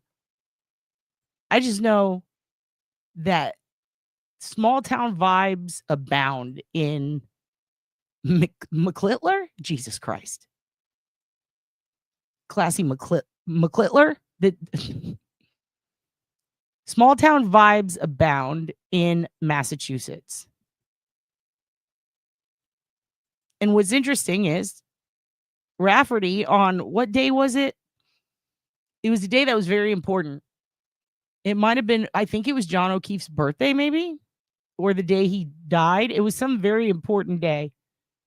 She tweeted, congratulations to the girls hockey team. What? But historically, anytime another police officer has a death day or birthday, she's all up their ass. She's all up their ass kissing it. Here you go, babe. Also, by the way, we're going to listen to That's Assault again later. But if you like that song, that is directly related in a way to the person who brought us this next story, the lady who Grant assaulted. You can follow MC Lunchbox with 2 X's on YouTube. So this is what was tweeted about today by Jessica Machado. This is our story on Jacob Pothier's case. Pothier, I think. And I will read you her tweets, her Twitter thread in a minute, but I want you to see the story from the news as it happened, back when it happened, and then we will talk about Jessica Machado's thread. All right, here you go. And another deadly crash, this one across the state in Dartmouth. It was a single car crash that happened over the weekend. Police responded to that scene around 10:30 Friday night, where first responders found a man and a woman had been ejected from their car and were lying unresponsive on the road. Both victims were taken to a local hospital. That's where 18-year-old Jacob Pothier of New Bedford was pronounced dead. 44-year-old Kathleen Martins of Dartmouth suffered life-threatening injuries and remains in critical condition. That crash is now being investigated by both local and state police. Thanks, TJ. Taking you now to New Bedford, where state police out of Dartmouth responded to reports of a car ending up in the woods next to an off-ramp from Route 140 North. It happened here in the area of Brayley Road. Police say a Kia sedan had crashed off the ramp, hit a metal post, then hit a tree partially in the woods. A 19-year-old of New Bedford was taken to St. Luke's Hospital with serious injuries, where he later died. Police say evidence suggests the victim had been ejected in the crash. The victim's name is not being released at this time, and the investigation continues. It's been 8 years since Abby Williams and Libby German were killed on a hike in Delphi during a day off from school. Their bodies were found near the Monon High Bridge 8 years ago today on Valentine's Day. Their murderers made national headlines, and until last November, their families waited years for justice. Now, that's when a jury found Richard Allen guilty of their murders. He was sentenced to 130 years in state prison. And new this afternoon, attorneys for Richard Allen claim prosecutors are trying to mislead the court. They're arguing well, I don't know why that's in there, but it is. Whoops. That was not supposed to be in there. Okay, and then there's Rhoda again live. Okay, sorry about that. I don't know why I went that far. The 19-year-old passing away after being ejected from the car. This is what Jessica Machado tweeted about. And here's what I'm going to do. I'm going to show you these tweets because some of you do not have X. And excuse me. I am going to also redirect you later. I will put under this video some links to the content that Brian LTL has done on this and that Jessica has done on a few podcasts. Trigger warning. This story is distressing. But 18-year-old Jacob Pothier was a Massachusetts high school junior when he died last January in a car accident. He and 44-year-old Kathleen Martins were in her car when it crashed, killing him. To date, that is all that the Bristol District Attorney's Office has said about the case, and it is still an open investigation, but we know much more. A thread. So this is the kid. He was 19. He was in a car with 44-year-old Kathleen Martins. This person, Kathleen, I do not believe is in any way related to him. So who is she? Pothier, is it Pothier or Pothier? I think it's Pothier. Whatever. Pothier. I don't want to say it wrong. I don't want to say whatever, but damn. Pothier was a you know what? They just said it in the news. He was a student at Greater New Bedford Voc-Tech. He was a junior when he died. Martins had been a security guard at the high school. It is believed that Martins, a married mother from Dartmouth, groomed him and that they were in a sexual relationship for years. That is terrifying. The family believes this relationship possibly started when he was 15 years old. At least one sibling of his reported their concern about a possible relationship between the two to the school administration. In a never before released email, an employee of the high school told me that members of the administration were aware of the relationship between the two and even viewed a video of Pothier and Martins. Here is that email. Good morning. I'm so happy that after some encouragement, my friend blank reached out to you. She said she had a great conversation with you. I know that you exposed this corruption, which New Bedford Vogue has tried to cover up. They have tried to cover it up by withholding. Okay, she made it 2 words. Withholding information which you have requested. The school has tried to intimidate their employees by threatening them to keep this case hush hush. There was an emergency meeting after Jacob died where Principal Williams told the staff to not engage in talks of Jacob's relationship with Karen Martins. I think she means Kathleen Martins, but okay. Yeah, I think she means Kathleen. My biggest issue is that the security team viewed a video of the two, which led to bullying Martins into resignation. The faculty viewed this video. The security team, Leanne Fisher, police officer, Michael Watson, superintendent, Worley Williams, principal, and Yolanda Dennis, Title V, are all mandated reporters who failed to report this. It is gross negligence on all their behalf. If just one of them reported what was going on, Ms. Martins would have to register as a sex offender.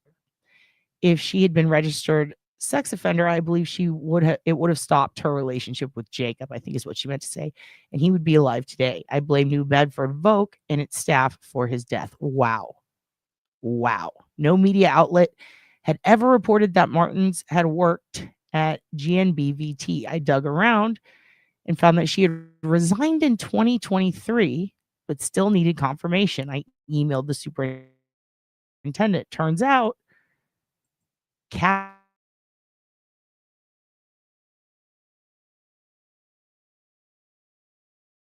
Martins. The notes. Okay, here we go. Turns out she was employed there. Good evening. Thank you for your questions. I can confirm that Kathleen Martins was employed as a security guard at GNBVT from August 2021 until March of 2023 when she resigned. Beyond that, I must advise you that Greater New Bedford Vogue Tech does not comment on individual personnel matters involved in past or present employees. We also cannot and do not talk about our individual students. Damn. This is a problem. I was able to connect with his mother, sister, and aunt. One of the first things they told me was that Jacob's cell phone was missing from the accident scene. Family members checked his location after the crash, and the phone showed it was at 42 Quantipogue Road in East Freetown, Mass. This is a screenshot from his sister. Okay, so you can see where that is.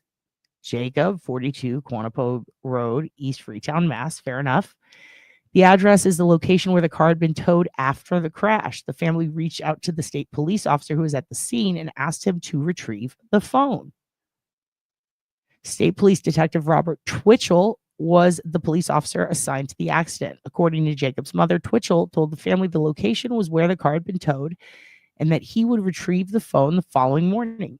By then, the location was... Why did it do that? The location was...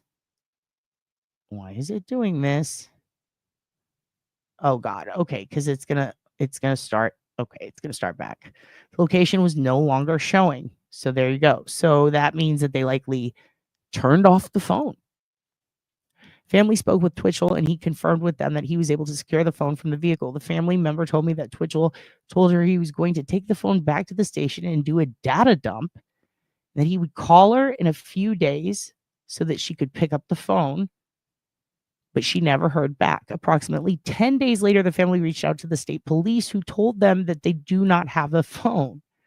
They spoke with Twitchell, who told them that he did not have the phone and did not know where the phone was. Jacob's sister, Tiffany, confirmed with me that Twitchell came by her mother's home and told them that the phone was most likely destroyed, and pieces of the phone were swept up with the debris from the scene, which doesn't make any sense. She's right, because why would they say they got it? Why would it turn off after the accident? And then why did they say they were going to do a data dump? That's insane. I felt like what I was hearing was from a movie. How was this happening? Tiffany Pothier shares that she and her mother met with someone at the Bristol County DA's office, and they confirmed that this phone was not with the Massachusetts State Police. By the way, shortly after, Twitchell was reassigned and no longer works out of the Dartmouth State Police location. I asked why he was transferred, and I was told it was unrelated to this investigation. Just last month, I called the Mass State Police to ask if I could speak to the detective assigned to this case. Remember, this is still classified as an open investigation by the DA's office, and the department refused to give me a name. I also called the DA's office no less than 6 different times over the past 2 months, asking for an update on the case, and no one has returned my call.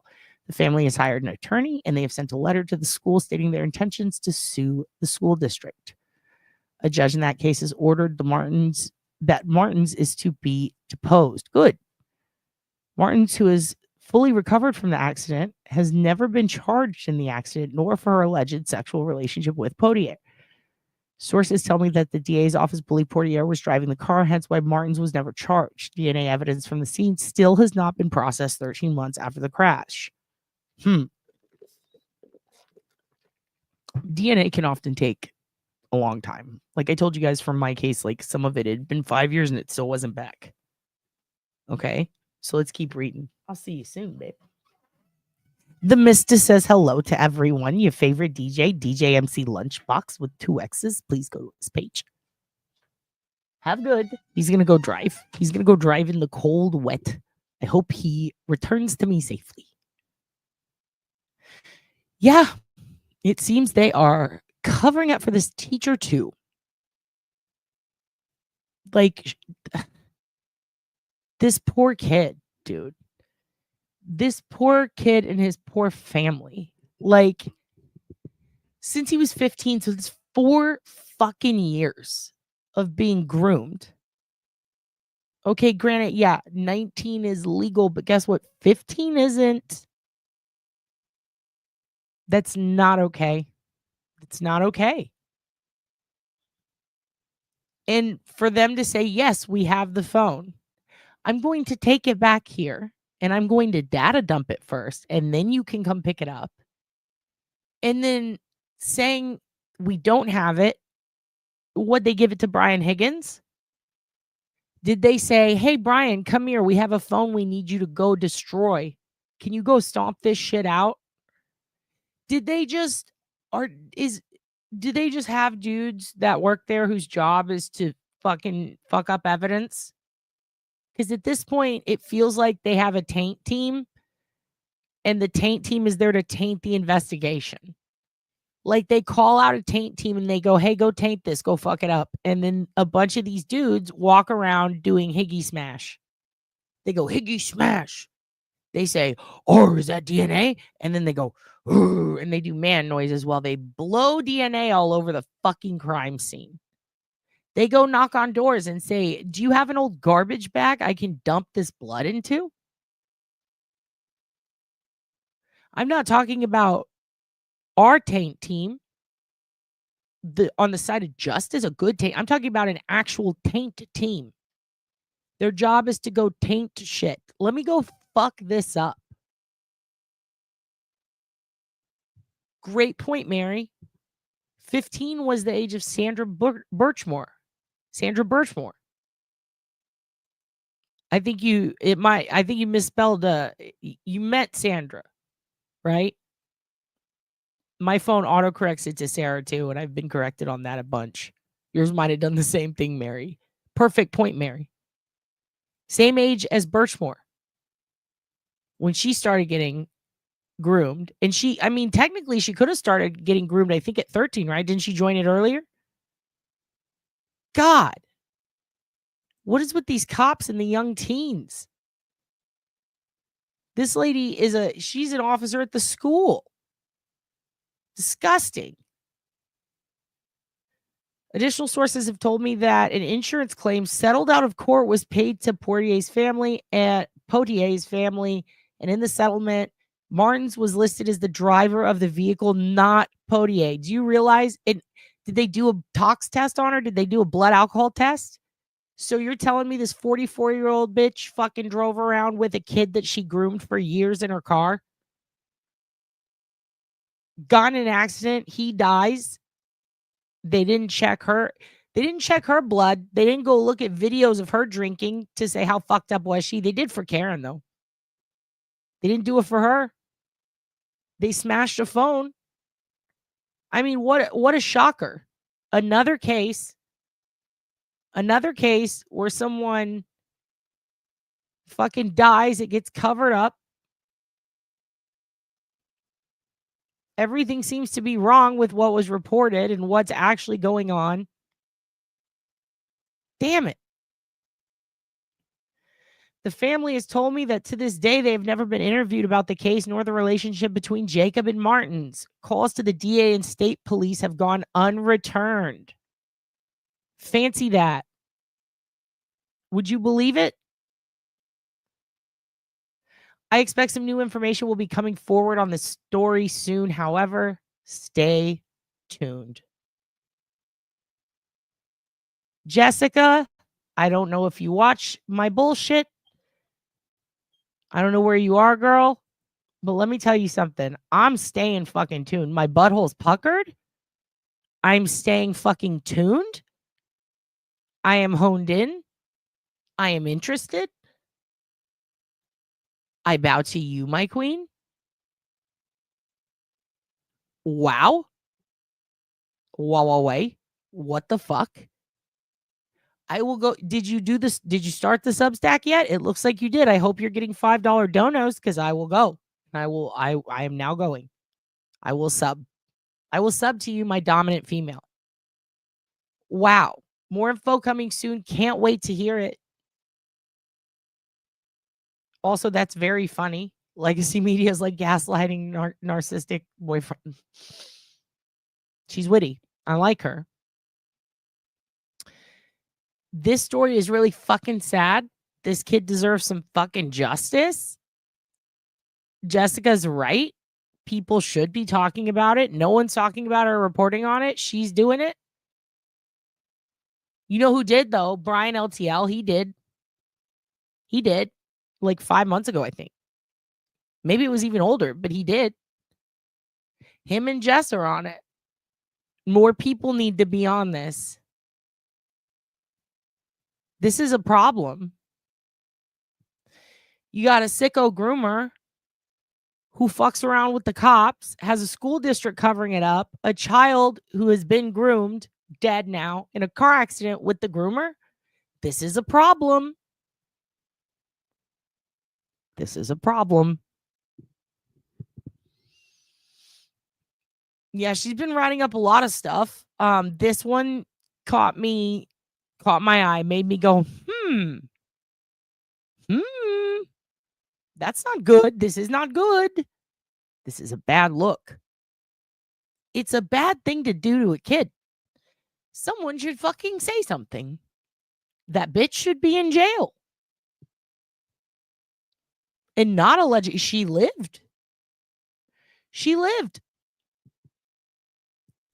And apparently, she has not been, no one's been asked about this. No one's been, nothing's happened. And apparently she was driving the car according to the insurance report.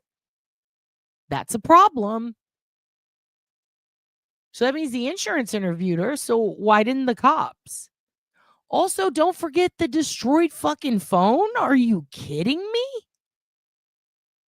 Are you kidding me? I'm telling you. Dude, there's another Higgins too, smashing phones. And I know he's 19, but right, he's still a kid.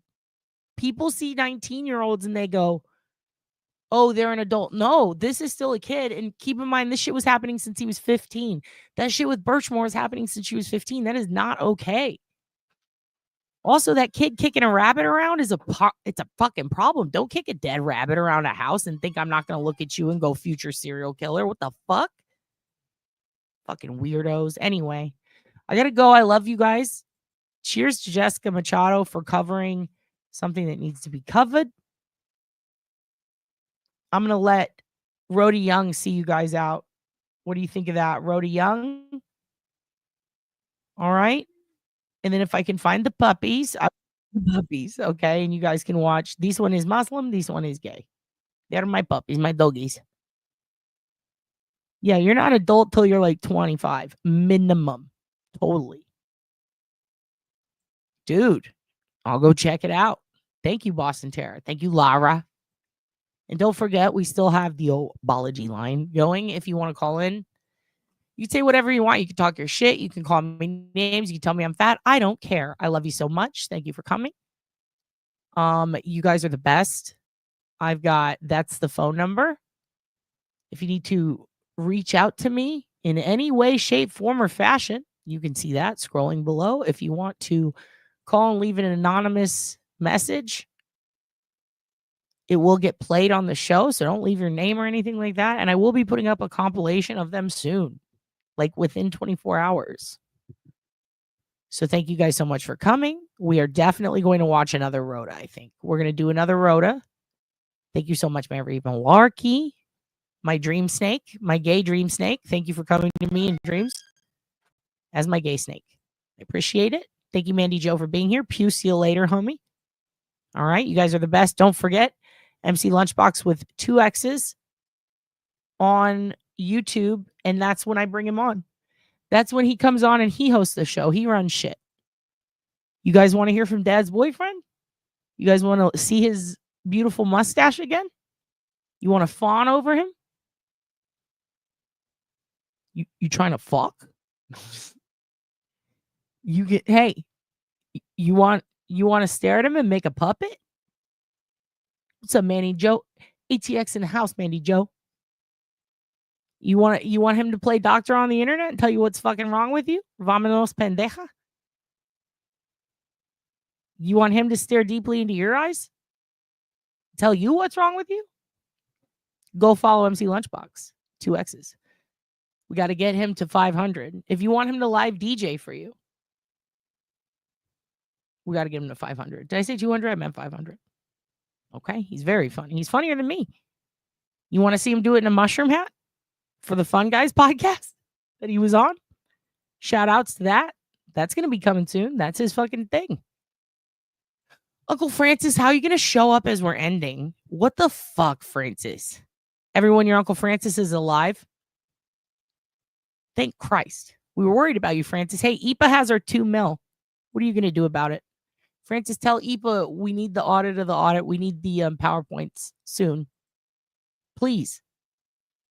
Please, that's assault. He will wear a mushroom hat. You think I'm kidding? If you want the Hoogan to host the whole episode, we got to get Dad's boyfriend up to 500. I will put tiny little headphones on him. God damn it, you lost power, Francis? All right, I'm going to call you in a minute. Uncle Francis is sitting in the dark at night in Massachusetts, terrified, shaking, and alone. I need to help her.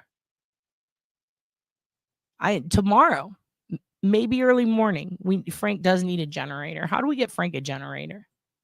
God damn it. I'm going to fly up there and help Francis. Yeah, Frank just popped in last minute. Frank, go back to the beginning, hun. We got a lot of aunts and uncles here. But we got to get MC Lunchbox with 2 X's to 500. Then he will come and he will dictate your future. He'll play Oracle. He'll do his dances. He'll do karate for you. You guys love when he does karate. He'll get in a fight with Uncle Francis live. They'll call each other names. We'll all get canceled. It'll be fun. Good old Unc. Francis, I'm going to contact you after this. Make sure you're not shaking in the snow or gay snaking in the snow, either or. Francis, this is for you. I'm going to show you Rhoda. You might recall Rhoda. She's basically you. This one's for you, hun. Yeah, this Rhoda Young. This Rhoda Young. This Rhoda Young. Car ran into an apartment building in Norfolk. I'm on the scene. I ain't got the clothes on. Y'all just called me to run out the house. Can y'all give a shout out for Rhoda Young reporting live out this joint straight out the village?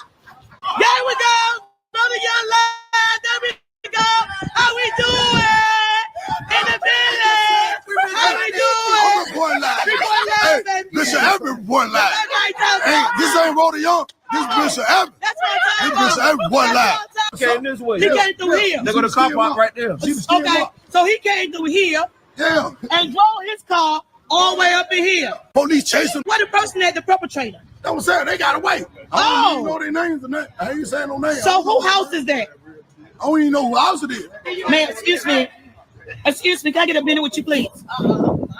I know, but just give 5 seconds. Make sure everything okay, because this gonna help you get some things, baby. Can you tell me where you were at in the house when that car came through your house? You was on your way to work. Was you upstairs or downstairs? Was you upstairs or downstairs, baby? Rhoda Young, I report live. I'm always on the scene. All over the world, nationwide. I be on the scene for the local news get out.